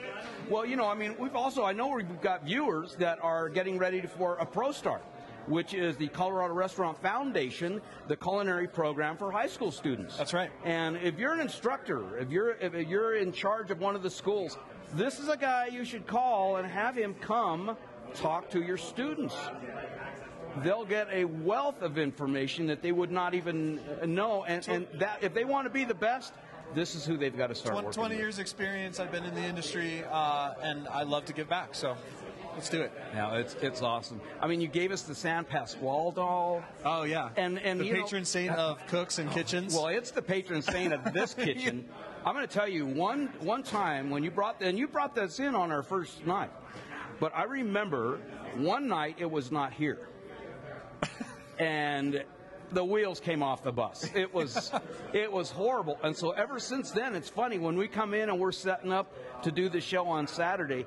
That's one of the first things we look for is where is that San Pasquale? Yeah, he's looking over you guys. It scares us. And after the road trip, I think it got lost. It got hidden in Brian's truck. Yeah, like behind the seat or something. And that's when it was when we came back. So it was ugly. It was ugly. So, Elan, you give and give. Give this guy a call. Elan, how do they get a hold of you? ElementKnife.com or contact@elementknife.com. Okay. Get a hold of this guy. He's the best in the Cheers, business. everybody. He deserves your business. Thank you. Thanks. We'll be back. Thank you. For the second course, hour number 2 of the Modern Eater. What are you hungry for? Here's to a meal we're all here for. It is. Delicious and tasty. Now we're getting to Where? the good stuff. No, With your that's hosts, Elan from Greg Element. Hollenbeck, I mean, Keith Elevation. and Brian Freeman. Aaron. Catch His up. name's Aaron. Aaron. Thank you. What did I just call him? Elan. Yeah. Thanks. That's Elan. We're doing a show, but it's from Studio Kitchen, Colorado. It's the Culinary Church. We might as well just talk about the who's who. Well, And they people are hang out having there. fun over there. I will tell you that much. And because you have a great group of folks from all different industries. You've got people from the food side of it. You've got people from the distilling, the brewing. I mean, who over there? We've got our boy with the ketchup. That's who we were just talking about. Elevation. Yeah. Nice. Aaron. We've got our boy with the ketchup. Hey, we got that guy. We got our boy with over the in ketchup. The corner, and Happy New Year. Welcome to Studio Kitchen, Colorado, and the Modern Eater Show. We're going to continue with the Spice Guys, Zach Johnston, and please remind me, where's your sticker? Danny? Danny. Good to see Jay you. took his sticker. Jay took his Yeah, sticker? Jay took his sticker. Specifically to do I that love to when you. people blame stuff on Jay. Specifically to do that to you, I think. Too. No, it was to help me because I didn't know he was going to be here, so I need to get his name in, and I didn't want to be That's awkward weird. like this, so I took his name tag.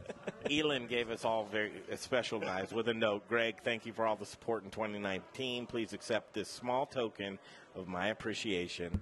The Minamoto, I think I said that right, K-tip knives, chef's knife, is an appropriate knife made from stainless steel VG10 Damascus. It better be. If it wasn't made from the VG10 Damascus, I was going to say, I don't know about this gift. But it's beautiful and functional. Looking forward to 2020 with the Modern Eater Show. Look at that I knife. just love it. It's Yep. gorgeous. Isn't that just gorgeous? Beautiful knife. Thank you, Elan. Thank you. Element Knife Company. Go online and check these out. These are just. I'm super stoked because I have some of his other knives and I use them all the time. But this one right here, the way I like to cut, just fits my hand. ElementKnifeCompany.com. Back to the show here, guys. Danny, Zach, we've got our spice cabinet. We're kind of vulnerable. This is like, when the doctor says, take your britches down. I mean, yeah, what's going to go on in here? All right, so What do they say to you? Lift my up your skirt, cabinet's right? closest to you guys. Then there's Jay's in the middle. Then here's Brian's here. He's throwing this knife around. Not for karate, Brian. That's right. Put the knife away, Brian. All right, so we're going to talk about New Year, new spices. I think every year you should evaluate your spice cabinet. Just get ready. At least go through it, yeah, right? And it's a perfect time of year to do it. One, you can get a bunch of deals because none of us sell anything through the first quarter in a retail environment. And two, you're reminded to do it. Hey, Parker. All right, so can we go with salt first? So everybody has some salt, right? I've got some Himalayan. I want some of that kitchen salt, right? Just to spread it out. But for some reason in my mind, I think I'm killing myself again if I'm using white salt. I need to get that out of my mind, or am I on the right track? Oh, that's iodized. He's talking about the bottom of the bottom. Yeah, that is literally the garbage salt. Iodized. If you have iodized, you chuck it now. Start over. There's a real debate though because I use real salt which is out of the Redmond. the Redmond, which Utah. is Utah, which is a Dead Sea. Yep. Supposed to be one of the cleaner places to get salt. What salt do I need in my kitchen, guys? This is great. The Himalayan salt's a Gonna great be fine? example. Cook with it and everything. Redmond salt's another great one. Tons of minerals in there. Yeah, that one Freeman's using is I'm like on the salt tip. 75 plus Is Jay on the salt tip? Yeah. Yep. Jay's on. He's got pure Himalayan. How about Brian? Where's your salt? No, it's Freeman? funny. I use a real salt that's so big it Where's your doesn't. salt right I here? don't put it in this. No, that's just something that's in more of a finishing salt that I No, use. it's just salt. It's just Well, but there's that's- your salt. that's no, like- don't worry about that salt. It's That's not my daily though. No, that's not my daily. Because I use a salt container on my It's countertop. not here, so we don't. Yeah. I mean, we So don't really okay, yeah, give me a hard time. Whatever. I know what I use. All right, pepper, guys. Yeah, so we do. We have a few different kinds of pepper. The one that we sell the most of is just like your standard. We do a Vietnamese. That's our favorite stuff is Vietnamese, just because that's what we've found to be the most consistent and the cleanest for us, the most flavorful as well. There's another one that we do called the Telecherry peppercorn, and that is grown in a very specific region of India, and that one is generally more expensive. They pick it a bit earlier off the tree, they pick it a bit later off the tree. And so, just like that process of leaving it on there costs a few extra dollars. I want both of those. Yeah, you should have both. Yeah. Well, don't you do a try? I mean, that's what. Yeah, and we do. Yeah, Oh, so Brian wants to just show from off his pepper. just from a black pepper perspective, right? And then we have a bunch you of sure different that's not varieties. I am very sure. See what he's trying to do here? I see it. Here, you can have this one. That's just like, I think that's just your bottom bottom of the barrel. Like, bottom of the barrel. All right, Yeah. so from there you go to like, well, what kind of foods are you cooking, right? I'm paprika heavy.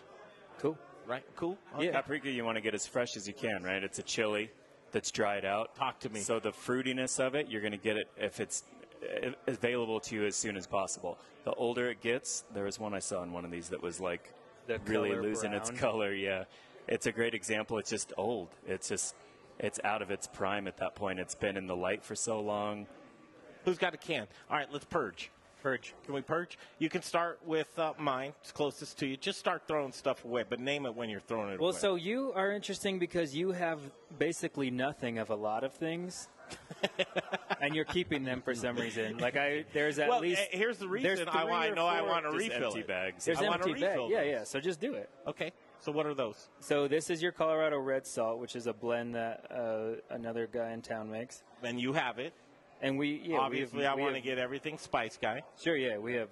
so you should be writing down what I'm you going need to to. buy I'm gonna on his keep those. website, Just hand those because in. you should check out the Spice Guy website, because the reality is you've got packages. I saw that some great deals right now from the holiday already still that are on there. Okay, so keep that, guys. We need to work through this expeditiously. Yeah, yeah. So you've got the curry, the Madra style curry, which is like the most popular style curry that anybody could Loved ever have. it. You have it here of mine. You're welcome. Okay, thank you. The ground Bangkok Thai, a Bangkok Thai.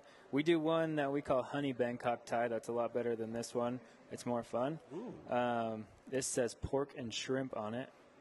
So that's a blend. You actually have two of those. A lot of blends, right? Yeah, so you're like a blend guy, which like from our website, we focus heavily on marketing the blend part of it, because what our whole goal was at the beginning was to take cooking that's this like, has been bastardized as this very complex deal by Gordon Ramsay and everybody else on a cooking show on TV, and it looks really hard when they do it and they put this studio production to it, but at the end of the day, it's really getting cold food hot. And we think that using spices that we've developed for that makes it a lot easier, and you can make an amateur look like something a lot better than that. Yep. I'm looking at mine. I'm going, hey, there's not much I need to purge. No, like it's not really bad. I need to replenish. All these are still. Yeah, you definitely don't need to replenish any of that stuff. And truth be told, probably about 6 months ago, I took it upon myself, and probably meeting you, Zach, to where, remember when we cleaned out our kitchen spice cabinet? We threw a lot of stuff away. Just we did. Threw. But it prompts you to go, what's in my spice cabinet? Because a lot of people truly don't know. Sure. It's like Jay said it to me today. He's like, well, I'm not going to use it, but I might. A lot of people do. How do you get through that thought process in your that you're not going to use it? I mean, that's part of an obsessive compulsive thing, I think. I don't know. I think for me, most people are like that. Yeah, no, I would tell you, there's some stuff in here that I should be purging. Just like stuff that, I would purge that. Because I've got a better deal than that. I'm freaked out. I don't want to throw away this oregano in my 2-ounce souffle cup. That kind of stuff kills me. Because I'm thinking, quite honestly, because I knew it was cheap before it went in. I'm going to get home. There's going to be an Italian hoagie. Somebody brought it over. I don't have any oregano. How do you work around that, Danny? How do you work around one of my favorite things to do is like, let's say the curry powder. All of a sudden, I have like a love for it. Like he's saying, like, oh my God, I can't throw this away. I put it on my kitchen counter. And I'm going to look at it for at least a day. I love it. And not want to do anything. Maybe and then, in a week or two. And then just start, brainstorming or looking up recipes, however you work, and use it. Put it to work. Or show yourself that you're not going to use it. Yeah, Jay's laughing over there. I know why. Well, that just won't work for me. It would be there a month later. No, it'd be there 6 years later, unless I throw it away. The only way, like that oregano right there, truth be told, I've used it. But I don't need it. I would like to have fresh oregano and something that's nice. I don't know what that is or where it came from. All right, let's take time out. We'll come back. We'll finish this up. I think we're kind of on the right track, and I think it's a mentality or a mindset.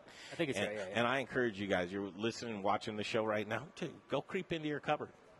See what's happening in that cabinet. Well, and then go to the Spice Guy after you go to, to see what you want to fill in. It's on the Google, the Spice Guy. We're the top 700 hits. We'll dive into really the capabilities of these guys, Danny, and some saffron. You got any saffron on your site? Oh yeah. Not on the site. Not on the site, but and you then can get talk it. about organization. That's the stuff I want to do next. Okay, I love this stuff. Rich, don't laugh at us over here. I know we're geeking out on it. All right, we're going to Ben Wolven. You got Ben? Yeah, you do. All right, we'll take a break right here from Studio Kitchen, Colorado, and send it away to Little Rich in the Little Rich Corner right here on the Modern Eater Show on iHeartRadio.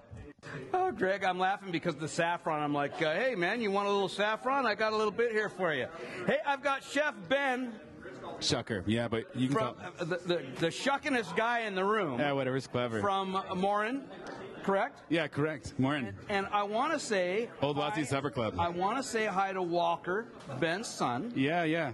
As Rich from Sesame Street. I understand he's watched the episode that I was on. Yeah, you're an absolute legend in our house. Oh, it's my great. gosh. Well, what a beauty. Hey, Walker. Hey, buddy. A couple things I want to say. Come hang out with me at happy hour, 3 to 6, every Tuesday through Saturday at Morin. $1.50 oysters, an incredible $4 martinis. So that's a big deal, huh? That's a steal. Oh, yeah. Where's Morin at? Old Watsy Supper Club, 16th and Watsy. And big shout out to my boys, the Style Boys. So you'll hear about them soon enough. So yeah, and I tell you what, you made me nervous before when I heard a man snapping a rubber glove. I got a little nervous. I got to tell you, I got a little nervous. Don't grab your toes, great bud. segment. Thanks so much. Come back and see us again. I'm going to make a point to come down and see what you've got going on over. Yeah, I look forward to it. It'll be a blast. Thanks for having me. Oh, you bet. All the best in 2020. We'll be right back. Gas bill? Of course you do. Saving money is making money. Your savings is just a phone call away. Call Brian Rizzuto now, 720-245-5771. 720-245-5771. It's Encore Energy. Rocker Spirit. 30 seconds to live read. It's a place to hang. It's about quality. It's about taste. It's about passion. Infused with American spirit. Rocker whiskey, rocker rum, rocker vodka. Get ready for 15 seconds. Feel and experience. Old Town Littleton. And if you get hungry while you're sipping on some drinks, they've got the best food truck line in town. Open Thursdays, Fridays. 5 seconds to live read. Rockerspirits.com. Rockerspirits.com. All right, back to the show in just a minute, you guys, but it is that time. It's that time to talk bread, and specifically Aspen Baking Company. You can find them at aspenbaking.com. They are a local brewery. They're a local bakery baking the best stuff in the world, but they're not adding any preservatives, artificial coloring, chemicals of any kind. What they are adding is butter, gluten, and sugar, all the good stuff when making bread. Whether you're into hoagies, focaccias, ciabattas, baguettes, croissants, bear claws, lobster rolls, pound cakes, coffee cakes, or boxed lunches. They are doing boxed lunches now. You can cater your business, show them how much they love you. And they use the hashtag How's Your Aspen, so I recommend you do that too. It's aspenbaking.com. I'll say the website one more time, and then we're back to the show. It's aspenbaking.com. Yo, what's up? This is John. I talked over you. Cheese in Denver Central Market. I'm a meat guy. And you're listening to the Modern Eater Show on iHeartRadio. Makes her hot. Okay, back at it, the Modern Eater Show on iHeartRadio. Just taking a little walk down down Spice Lane. I'm having a blast here with Zach from the Spice Guy. It's fun because I'm actually purging some stuff. Are you throwing some stuff out? Yeah. New year, new spices. I mean, really make it a tradition that the first of the year comes, you take so many inventories with yourself. Look at your spice cabinet. See what you want to do. More or less to just get locked and loaded for the year of delicious eating, culinary, just exquisite dinners through spices. Spices enhance my dinners so much that I make. And I say dinners because I make one meal a day. I love it. I mean, I'm huge on that. I do cook quite a bit. And Parker's here. She's I'll tell you, it's one of the reasons people think I'm a good chef is because of the spices that I use. And I'll tell you, even the salts. You know, I was looking at your stuff over here. You've got I put some of that, the black truffle salt, and a couple of these. Oh, now he's a salt guy. Even the no, these are finishing salt. So this isn't. We're talking everyday salt, man. Sure. See, he's just All right. We got to bring you to college from high school, man. We got to get you up there, babe. Thank you. I have a question for the Spice guys. I am the constant bachelor guy, right? And I'm not BSing when I say I truly just want one thing in a jug that works on all proteins, vegetables. Sure. Now, if I ever get a date or I'm actually going to cook for somebody, then that's something else. But I know me, right? And what I need is honestly just a universal thing that's got a lot of garlic, a lot of You this. just said it. And I just put it on what do everything. you think that would be, Jay? What do you think, Jay? Would... I have no idea. I don't work at the Spice Guy. Garlic, salt. you started saying it. Garlic. I go onion powder for me. That's the one, roasted garlic. Yeah, the roasted garlic is the one that, like, my wife, we keep a bag, like Brian has a half-gallon bag here. We keep that of roasted garlic at the house because every time she cooks, she grabs it and chucks it on everything. And you never get sick of eating it in 5.5 years of having that one. And dude originally made that one for old Gibbos. It's sweet. It's spicy. My Gibbos? Yep. No kidding. Yeah. I don't want it. For his, for his group, I don't know what we did, why we did it, but we did. Yeah. Let's do some business here again. Interesting. New year, new spices. Talk about some of these right here. We've got the best of the best here with us. But here's what I want to do. So, guys, could we encourage people, if they seriously either took a picture of their spice cabinet to show you what's in there, or even loaded up the bag, because they can. You probably want them to buy online. No, right? come to the shop. Dude. Well, would you look through somebody's bag and replace and help and get them online? And then you can get them set up on a program to send fresh spices, or can you not? Because that's what I want to get on. I want to know every 6 months I'm going to clean out something. Yeah, we have done it. We do it again. It's all about you. It's, everybody wants to be on the program till they're on it. Well, and how fast you work, I think, is a lot of what you're talking about. You know, like how long you've had this for. You know, for me in my house, pepper is probably like this much pepper would last like 3 weeks. Oh, really? Like a machine cooking constantly, like something always. And it's so I go certain through things, pepper and salt quick. But Sure. what about I just got coriander that. seed whole organic? How quick do you go through that? Well, You just that's got this? Yeah, and I got that from your. But why so big? But yeah, That's how they sold that's it. amazing. This is it. Yeah. That's one. Yeah. Yeah. And it was like what? What's the price tag on that? I don't know. But that brings up like an interesting $2, point. $2.30. Is because sometimes I get frustrated when I go down and I want to, like some of these is cardamom. What are you going to do? I would never. I probably used it one time for one thing, and sometimes that's what kills you with spices because you can't get. Yeah. What increments do you guys sell? You can come to the store and buy it in an ounce. That was like the whole point of the front of our store was to be able to sell you the smallest amount that you want. And we have the blend bar. Yeah, that's what I was going to say. Or you can make your blend like you're saying you need, an ounce of cardamom or a teaspoon or something. You can come in and literally make the blend and buy just the blend that you're using for that meal. Why wouldn't you that you're do making that? Instead of that, I'm sure it was like $9. Yeah. For something, ultimately, it's going to get thrown away. You can take that $9 or the 8 of it, spend and then put it on to something that you use all the time. Mm-hmm. Yeah, that was the whole goal for us was build this blend bar where it literally is a cubby of 199 spices, and you can blend your own thing, and we just charge you by the ounce. That is super cool. Hey, how low can you go on the website? Quarter pound. Quarter pound. Okay, so 4 ounces at a time on those. Okay. Yep. They call that a QP. Well, thank you there, Street J. What do they call it, Jay? Call that there a QP. Yo, let me get a QP of that G-Rock. Quarter pound on the website. Go in. The blend bar is going to be the garlic. way to go. You also got something cool going on at Lever's Locavore, don't you? Yeah, we just dropped our first vending machine. So inside of Lever's, over by River Bear's butcher cabinet, we have a vending machine with our top 60 most sellable items, and it's actually been cranking. I can't believe how much stuff we've sold through that vending machine. I've had a few people come up to me and say, "Have you seen it? It's that cool." People really like the looks of it. So you love tech. I got to believe you're going to make one of those that you can blend right there fresh, right? I mean, something like that. Yeah, that's the big goal, right? If any engineers are out there that want to tackle that project, give us a call. But yeah, so we coded an app from scratch for the vending machine to kind of walk you through what you're going to have for dinner tonight. So Greg walks up to it. Yeah. He wants to eat chicken tonight. Yeah. He clicks the chicken icon. It takes him to 8 recipes, 4 suggested spices, the top 4 things in that machine for chicken. Will it kick you the recipe too? Yeah. That is super cool, man. Great work on that. I got to go check it out. Levers is a great grocery store supporting local big time. Yeah, it's all. I mean, and they've been super cool with us, and everybody that I've talked to that's working with them have been happy. Yeah, I'm a big fan of theirs. We do a lot of their produce. I don't think you've ever heard me say this, but hand John Irvin the mic. Oh God! And put his headset on him. Oh well, just right over here. Johnny boy, come around, get in the middle of these two guys. Or there, there you go. One of the people that reached out to me and says, "Hey man, have you seen the Spice Guys vending machine at Lever's Locavore?" Was you? You saw the vending machine? Oh, I thought it was one of the most cool things I had seen. And you are an engineer. Yeah, I am. Or yeah, play one on TV. Well, I play one on TV, but I mean, it was neat.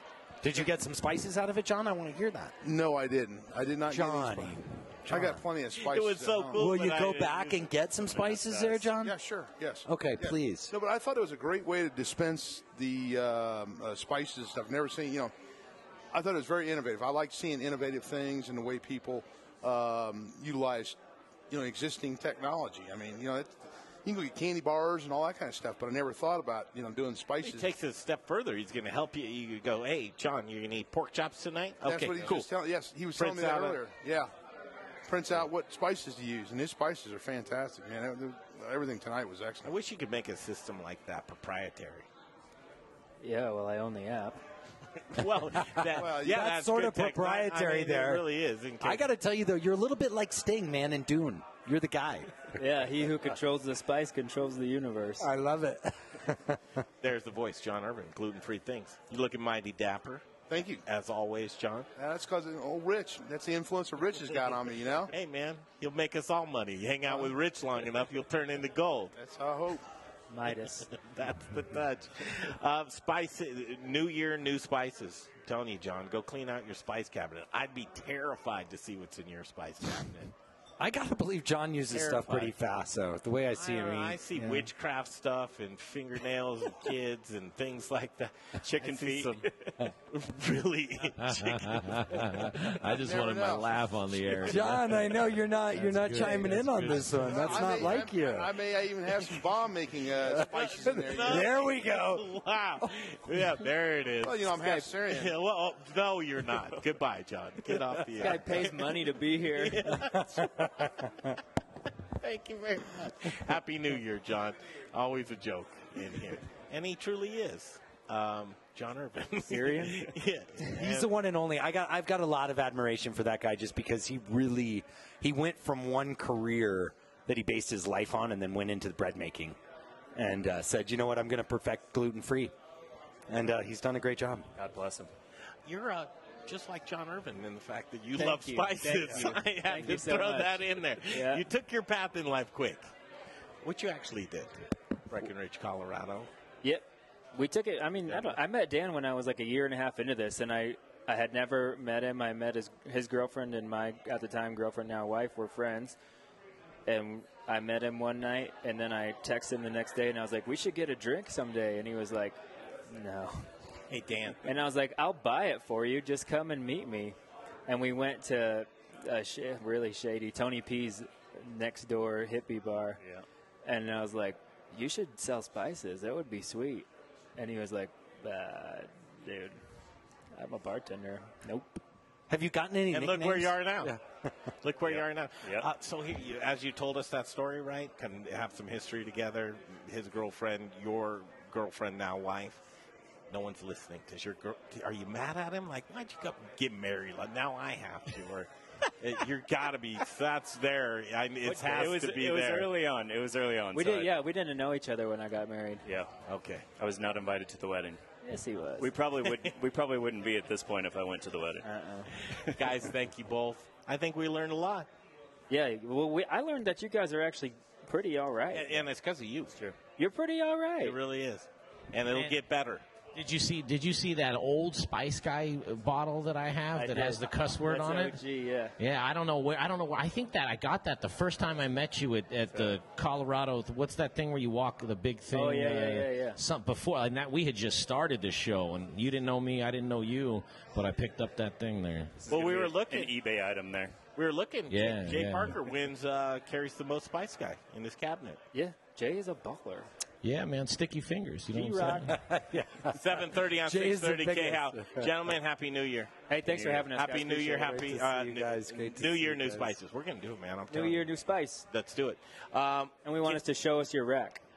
Yes. Show you. That's the hashtag. Yeah, we want everybody to hashtag show us your rack, or show me your rack. And you then, want pictures. Yeah, then we'll get the pics. Show your rack. Yeah. Show me Show me your rack. your rack. And Hashtag. Send it to the Spice Guy. Yeah. He'll probably make it onto his Facebook page. Okay, we'll take a break. Cheeto, what's Cheeto doing here? Doesn't he have to work? Pepsi Center? Hey, is the Spice Guy in the Pepsi Center? Oh, yeah. What's wrong with that? Nothing. Yeah, big time. Cheeto, he's the champion. You'll probably hear a little bit more about it now. If you're tuned into Facebook, you'll know why. You'll get to see Cheeto. In the meantime and in between time, we're going to take a break, and then we'll come back. It's Bearded Man Coffee in the house. Does he have a beard? Is he a man? I don't know. We'll find out next right here on the Modern Eater Show on iHeartRadio. He's a big dude with Bearded Man Coffee, let me tell you. Very big, very big. And look at all this last couple segments on spices. None spicier than this guy. Cheeto dropped in tonight. Awesome. Yes. Awesome. Yeah, night off. So refresh for maybe some new viewers. Where are you out these days, Cheeto? On the Pepsi Center. Yeah, So you just got a lot hanging out. going on over there, we don't have you? a lot of games going on there. Hockey and basketball and lacrosse. I know. I mean, out of like 365 days a year, there's how many days? It's like 250 with events. There's always something going on over there. Always, Man, always. I know you're cranking. We are. We're literally there every single day, all day. Yeah. So I've got a question for you. What's the top 1, 2, 3 things in sales over there? I would say our nachos. Oh, yes. Yes. Yeah. They're all Rockalitas, too. Thank you. That's why I kissed him earlier. You'll see the picture. Our bison pastrami sandwich. It's really good. Awesome. And then I would say, the tenders. Always tenders and hot dogs. Awesome. Well, Yes. I know you've been instrumental. Thanks for all that you do for so many, Cheeto. Thank you guys. Yeah. Come back again. Of course. He's one of our favorites. We'll be back. We got some words from our favorite sponsors coming up.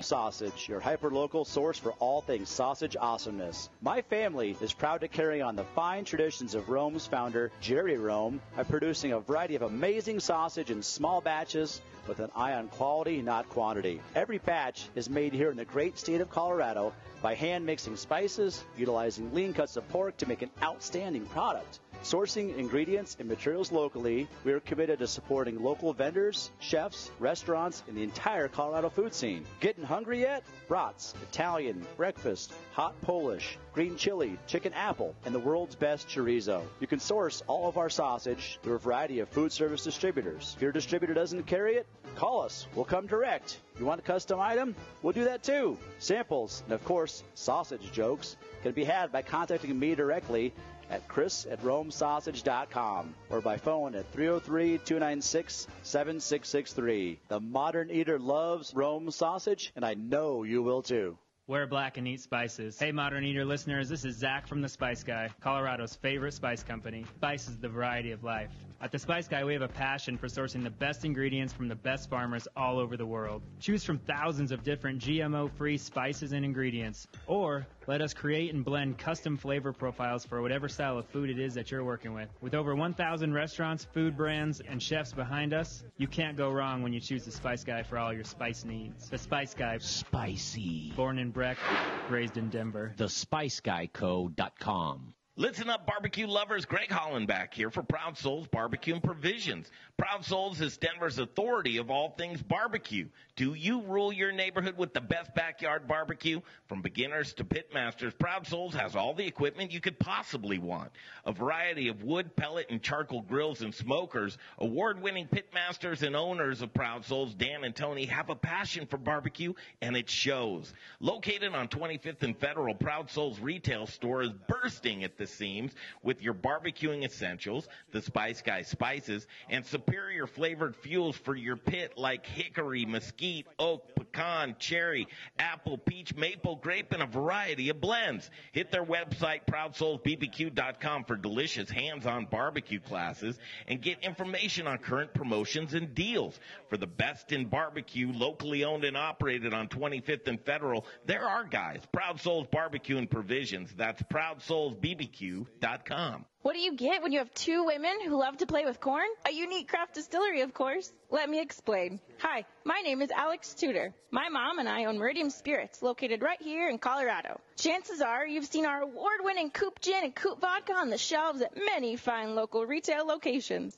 Here's our mission. My mom and I believe that family is important, and our business is a reflection of that. When you taste our delicious and locally crafted spirits in a cocktail or by themselves, you'll taste our passion for what we do. Hear our story and watch our progress this year on The Modern Eater. We love to share because everything is more fun with friends. Next time you We're coming back. or gin, consider us. Meridian Spirits. Hi, this is Lori Midson. I'm a food hack, a.k.a. food writer.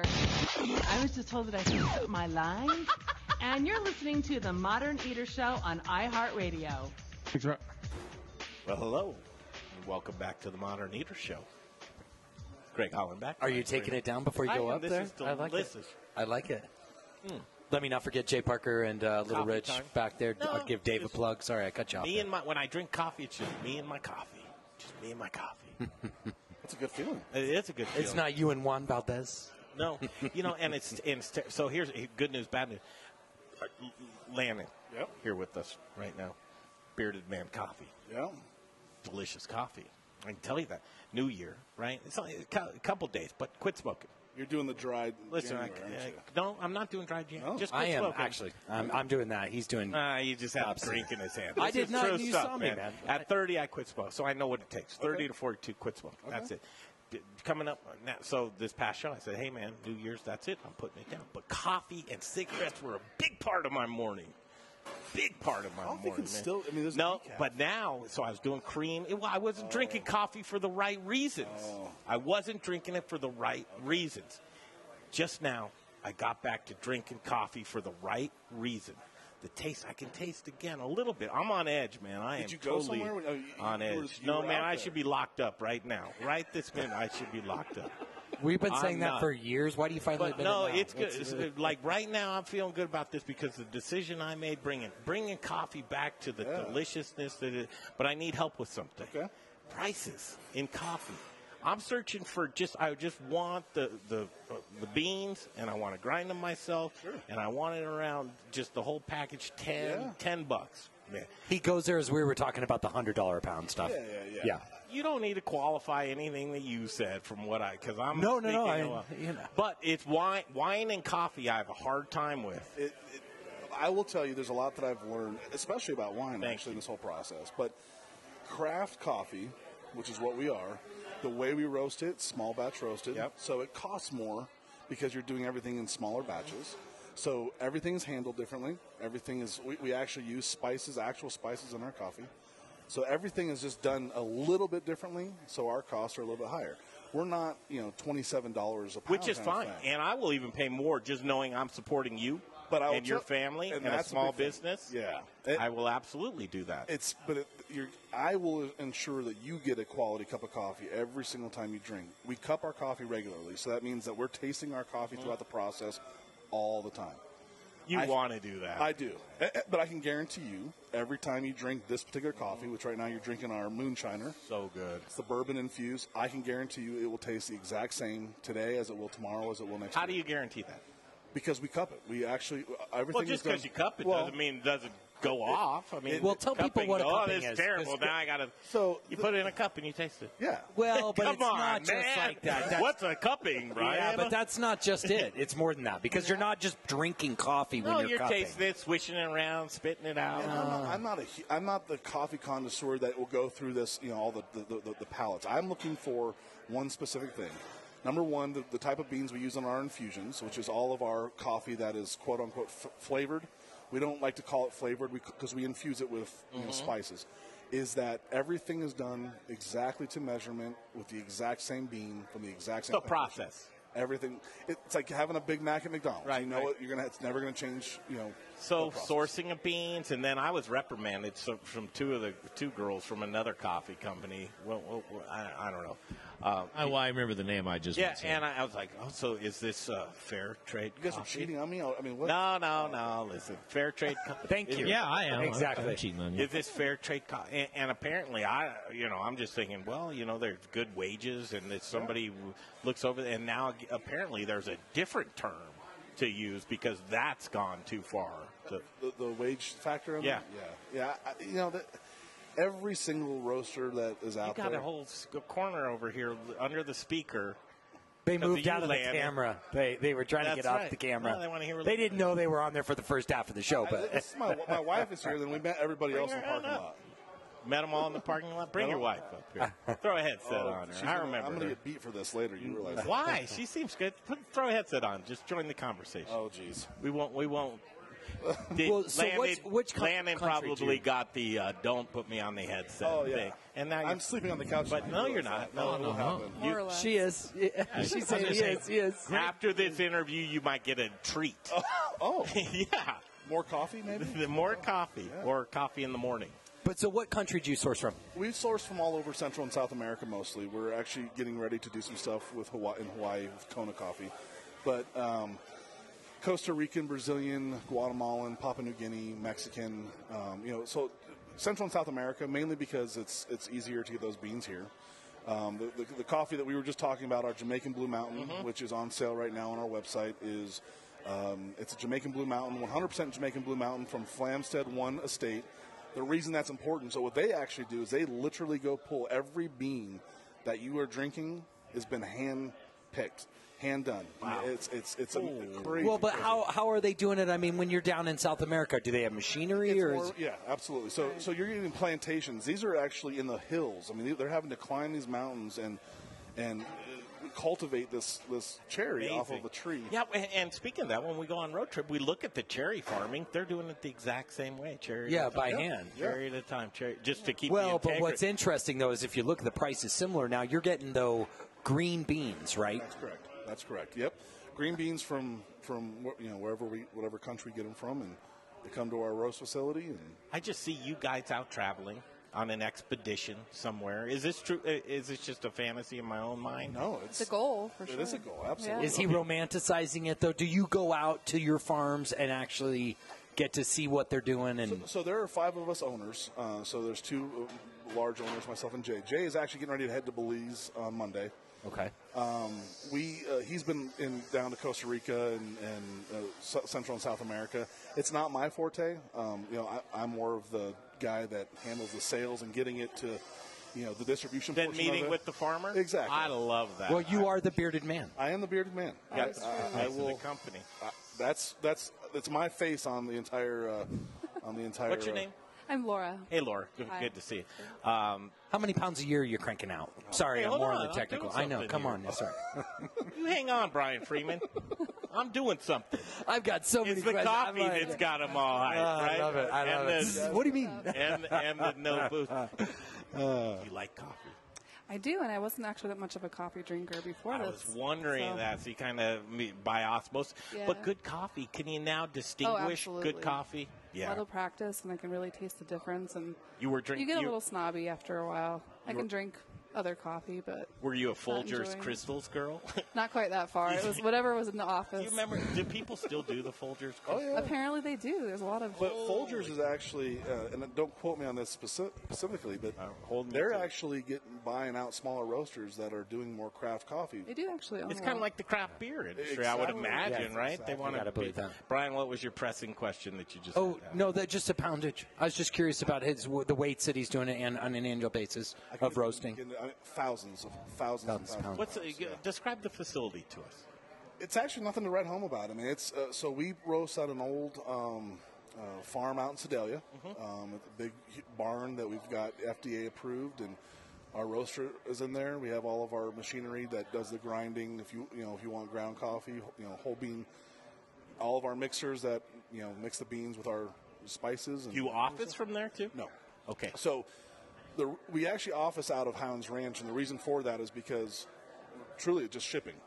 Shipping from Sedalia to Highlands Ranch is expensive. I can ship from Highlands Ranch all over the country, and it's nothing. So Sure. I want to save that cost. Yeah, you guys are doing great, but some of the points. The 2019 was a year of growth for you guys. What are some of the things that have happened to you? But let me tell you a couple of the big things that have happened. So, like I said, there's 5 of us owners. We have set forth the projection to really become a key player in two areas, really. Besides just coffee, we give 5% back to the National Forest Foundation.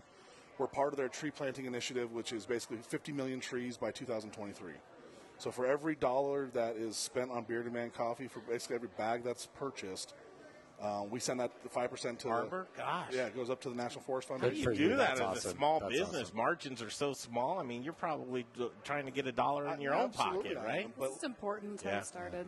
If you go out to Sedalia, which is where we're at, Sedalia is south of Denver here.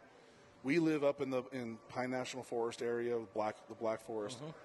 I mean, I live in it, and these forests are being demolished all over the world, especially in this country. So we're going to do our part. And one of our owners is a firefighter up in Vail, and so we've been supporting the fire, especially woodland firefighters that go out and fight these forest fires. And Colorado, I mean, just summertime, half the state's usually on fire, which is terrible.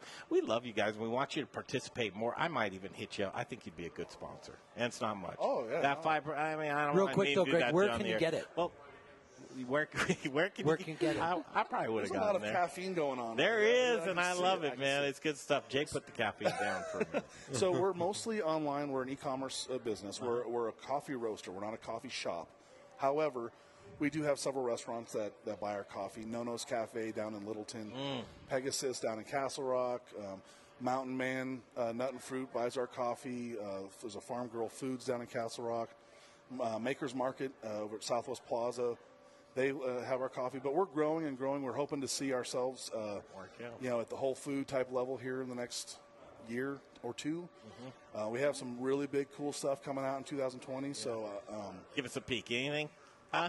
I can tell you. So CBD is definitely going to be in our coffee, right. but how we get it into your mouth is going to be the difference between us and other roasters. Oh, look at Brian. Easy there, sweetheart. But sun don't shine some places. I don't know. Coffee. Interesting way. Hey, listen, Landon, I appreciate you're going to come back in either in a week or two, and you're going to bring some special coffee. I will bring you some of the Jamaican Blue Mountain. Definitely on fire. Yeah. For sure. Jamaican Blue Mountain. I'll be here. I want to try it. The website? Website www.beardedmancoffee.com. Sweet. Beardedmancoffee.com. How about a little beer next after coffee? Usually that's in reverse, right? But we can do that. Booze and News is up next. And Novel Strand Brewing Company. You know where Baker is, don't you? Yes, I do. The district? All right. There's a brewing company right there. And Tamir Danon's going to be up next right here. Thank you again. Absolutely. You guys see? You're not mad at him. Tell him you're not mad at him on the air. It was sort of fun. All right. We'll be back in a flash on the Modern Eater Show on iHeartRadio. Okay, Greg, everybody, you got to hear this. I'm going to shut up and just let Zach talk. What did you just tell me? Yeah, so beginning 2020, January 1st, the Spice Guy has switched over to 100% compostable packaging. So restaurant, retail, every single way. Just touching further on Landon's commitments, that's something that we felt after 2019 was something that we couldn't keep doing was the plastic. you've seen it in every documentary and all this information and all this stuff on Reddit and on Instagram, and it's disgusting. We personally use about 15,000 square feet stacked 5 feet high of plastic in 2019. And, you know, we're one company in Aurora, but we're making the switch. So all of our restaurants are starting to get the bags now. People are stoked on them. We're really stoked on them. And I'm excited to not just be totally taking it to Mother Earth here anymore. That's why we love this guy. Innovative. And who asked you for it? Nobody. You just did it. Yeah, call from the loins. That's, you know what? That's the true mark of an innovator. You do it on your own. No one asked you for it. Check this guy out. How do we find out more about you? www.thespiceguyco.com. We're the first 7,000 hits on Google. We'll be back. Do you want loyalty from customers who care about that as well? I can help by providing top quality organic produce with reliable delivery, knowledgeable sales team who genuinely care about how food is grown, transported, and served. Chefs, Growers Organic will ensure you have excellent ingredients for your next James Beard dinner, your nightly specials, or your regular menu items. Join the organic revolution and go organic with Growers Organic. Look us up online at growersorganic.com. Hey, chef friends, it's Little Rich. 30 seconds till I read. Acalitas, known for hyper-local, innovative, and healthy tortillas and chips, served by Colorado's top chefs, and that's why we only use Colorado Mills sunflower oil. If you, too, want to serve the healthiest, most vibrant-tasting foods, you must use Colorado Mills. Colorado Mills is hyper-local, Colorado-grown, cold-pressed in Lamar, Colorado. Whether you bake, fry, or saute, get your Colorado Mills today. 5 seconds till I read. Growers Organic and Dawn Foods. For the best oil in the business, use Colorado Mills. All right, back to the show in just a minute. But right now, Jeff Rourke and A+ Beverage Solutions. Draft systems are everything, especially when you talk to brewers. Breweries want to have the best draft systems, especially if it's in a restaurant, because they want their beer to taste like they brewed it, like they intended it to taste. Tap lines are very important, right? Oh, yeah, you know this line? You don't know this line. Very important. If you're pouring inefficient beer, what are you doing, boys? You're pouring your money down the drain. Don't pour your money down the drain. Get a hold of Jeff Rourke and A+ Beverage Solutions. He's going to do a build-out, and he's going to do the maintenance for you. Don't pour that tacky beer, just like we need here in the kitchen on our kegerator, right? I'm not going to say anything. You're not going to say anything. We've got a kombucha line in here. We tried to put some beer on it. Didn't work out. We need the Jeff Rourke and A+ Beverage Solutions. Give them a ring, 720-272-3809. One more time. 720-272-3809. It's Jeff Rourke and A+ Beverage Solutions. Now it's time for the Modern Eaters Booze in the News segment. I like my beer cold, my meat grilled, and my entertainment explosive. All we need is a chair and a cooler beer. Here's your booze news. And you can use this news. It's about Baker and the Baker neighborhood. I'm telling you, any more of these days, when you look at the Brewers Association, they'll talk about it. You need to have a brewery that's embraced by the neighborhood, and you need to concentrate on the neighbors and pouring in the tap room, because growing to big scale and distribution, it's going to throw you on your ear. You're not going to make any money. Tamir, you're nodding your head. Is that a yes or a no? Do you concur, sir? It's a yes. That's an absolutely. Yeah. Hi, Chantel. Good to have you on here. The future of brewing in this country is going to be more small breweries serving their community. There's not going to be as big of a push to sell your beer on the other side of the country. The money's not there anymore. The passion's not there. People are making exceptional beer across the country, everywhere you go. So you don't have to compete with people in Massachusetts or Vermont or Maine or California. Just serve your neighborhood, serve your city, serve the suburbs around it. You'll be a happy camper. Novel Strand Brewing Company. That's the one. Baker neighborhood. Wait, it's Cherokee and First? That's the one. Yeah, where's the Baker neighborhood? Cherokee and First? Cherokee and First, that's it. So just to the west of South Broadway. Beautiful. So like between, what's Baker actually? Between, I think, 6th Ave and Alameda. 25 maybe in Broadway. Yeah. Right I just say we're like right in the middle between Broadway and Calumet on First. You'll see us. Yeah, you'll see us. Brewing. Brewing is fun too. Brewing. Yeah. I am a brewer. Well, it's interesting. Some of the things that, boy, I could spend probably 2 hours with you guys. First of all, I'll just go right there. It's great to see a woman of color in this business in such a male, white-dominated industry, to where there were topics I wanted to talk about, like the Brewers Association saying we need to embrace diversity. I wanted to talk about that topic, and some of the guys around me were like, dude, you're a white guy. You can't sit there and talk about it. You're supposed to talk about it. Otherwise, no one's going to talk about it. Is there anything, I mean, what's your 2 cents on that? And what are we seeing here? Well, I think it's important to have allies as it is. Like, I've come from another industry, which is construction as well, which is extremely male-dominated. So I think having the support of others speaking out for people like us in order to be able to just spread the word, make sure that we're seen, we're heard. That's the day I want. It's like sometimes we have women chefs. You just don't even want to even mention. It's just like, all right, we're all people. We're doing it. Yep. It's So not. that's what I say all the time. Yeah, we don't look. It's not the point. We didn't open a brewery with Chantel and our other partner Ayana as owners to be able to say, look at that diversity coming at you. We're humans who had a relationship, and all of us like beer, and said, we're close. We're going to be close for the rest of our lives. Yes. Let's do something we love and open a brewery. And we happen to look how we look. Right. But why not? I mean, you do have a responsibility of sorts, kind of, when people do look to you and ask those questions to have something to say. You know, it's something that I've learned through in the process. Like, we've been open for about 1.5 years, and like one of the first things that ever was written about us was, again, who we are, our makeup, and whatnot. So I think it was important to accept that and also be able to embrace that. I think in the beginning I was a little shy about it. First of all, I don't like being the center of attention, but also understanding that representation does matter. So it is important to speak up about it. Yeah, so. But just think how cool if there is a young lady out there that's like, you know what, I just heard that, and I want to follow those footsteps. And come do it. We'll give you a job. Well, Chantel, what got you into it? This guy. This guy. Hey, this guy, what got you into it? When I was younger, I drank a Belgian beer, and I was blown away because it didn't taste like anything I ever had in my life before. And then I wanted to find out why that tasted different from, let's say, German lagers or Danish lagers that were available or anything like that. And, I just kind of got into beer when I was really young. I don't really like drinking alcohol, so... Oh, really? My obsession with beer is mostly flavor. I mean, I don't... Well, and the science behind it, maybe, too. Yeah, I'm a microbiologist. Imagine that. I used to genetically modify yeast to study, like, human diseases. Did you really? Belgian beers is actually one of the first styles that I got into, too. Okay, and I love this because a lot of times you have great discussions over beers. You know, you just throw the beer out there. That's and have the point of beer, man. Yeah, 3 minutes. Just you guys. Talk about your brand, where you want to go, what 2019 was like, what we want to accomplish in 2020. Just riff. We made a bunch of beer. A lot of people liked it. We're still making beer. We hope people still like it. I don't know, man. We don't really follow trends. We don't do necessarily what every other brewery's doing. I always joke around that my job is to make whatever I want to drink and then convince you that you also like it and want to drink it. Do you want to come to my party? Yeah, so we make a lot of hoppy beer. We make a lot of sour and microbial-driven beer. May we? Yeah, we may. That was what we What brought. are we imbibing on here? The best beer we've made, ever.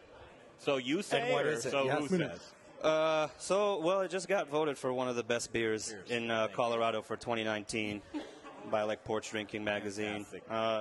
It's a Cabernet Sauvignon fermented, Saison, mixed fermentation. It's pretty fantastic. It doesn't really taste like beer. It tastes like a peach sangria, almost mixed with like a Belgian goose. It's funky, a lot of stone fruit character, even though there's zero fruit in there. It's just the wine barrel and then thyme with the bacteria. So the beer's a little over a year old right now. A lot of options, really guys, nice. out here That as is far really as breweries go, right? We always encourage, go outside of your area there. Check something else. Spend 30 seconds and talk about the tap room. I think one of the things that I like the most about it being right embedded in the neighborhood is just like a really warm space. There's nothing extra about it. It's very, very basic. Brick, wood, like Do you have warm TVs? colors. We don't have TVs. There you go. That distinguishes yourself right there. No games TVs. then? Are you doing games? There are games. Board games? Yeah. We Backgammon. actually just started a mural on the wall by one of our artists. Kind of like Horse and Dragon in Fort Collins. They don't. It's like sit down and actually talk to each other. Actually talk to each other, enjoy a beer, sessionable beers for the most part, which is what we have. Yeah, beers that aren't necessarily just booze bombs. So for me, really, beer is history. Beer is civilization. Beer, we have evidence that it was one of the first things that made us settle down. But was it any good? I don't know. It was good enough. It was good enough for a dude to say, "I'm not going to go hunting. I'm going to sit here and drink beer." Can we come visit you? You're neighbors of ours. We're going to come visit you this next week or two. You're welcome. Come visit you. Bring We're the there. camera crew. Sit down. We'll talk some more. We're making the guys juice. are great. Chantel, thank you so much. Thank you. Thank Tamir, you. delicious beer, and you're right. It's better when it's not on a dirty tap line. Thank you so much. All right, we got to thank everybody for being here tonight. Great show. Great place, The Modern Eater Show, iHeartRadio. Thank you, everybody involved. We'll see you next week. Hi, I'm Jay Farner.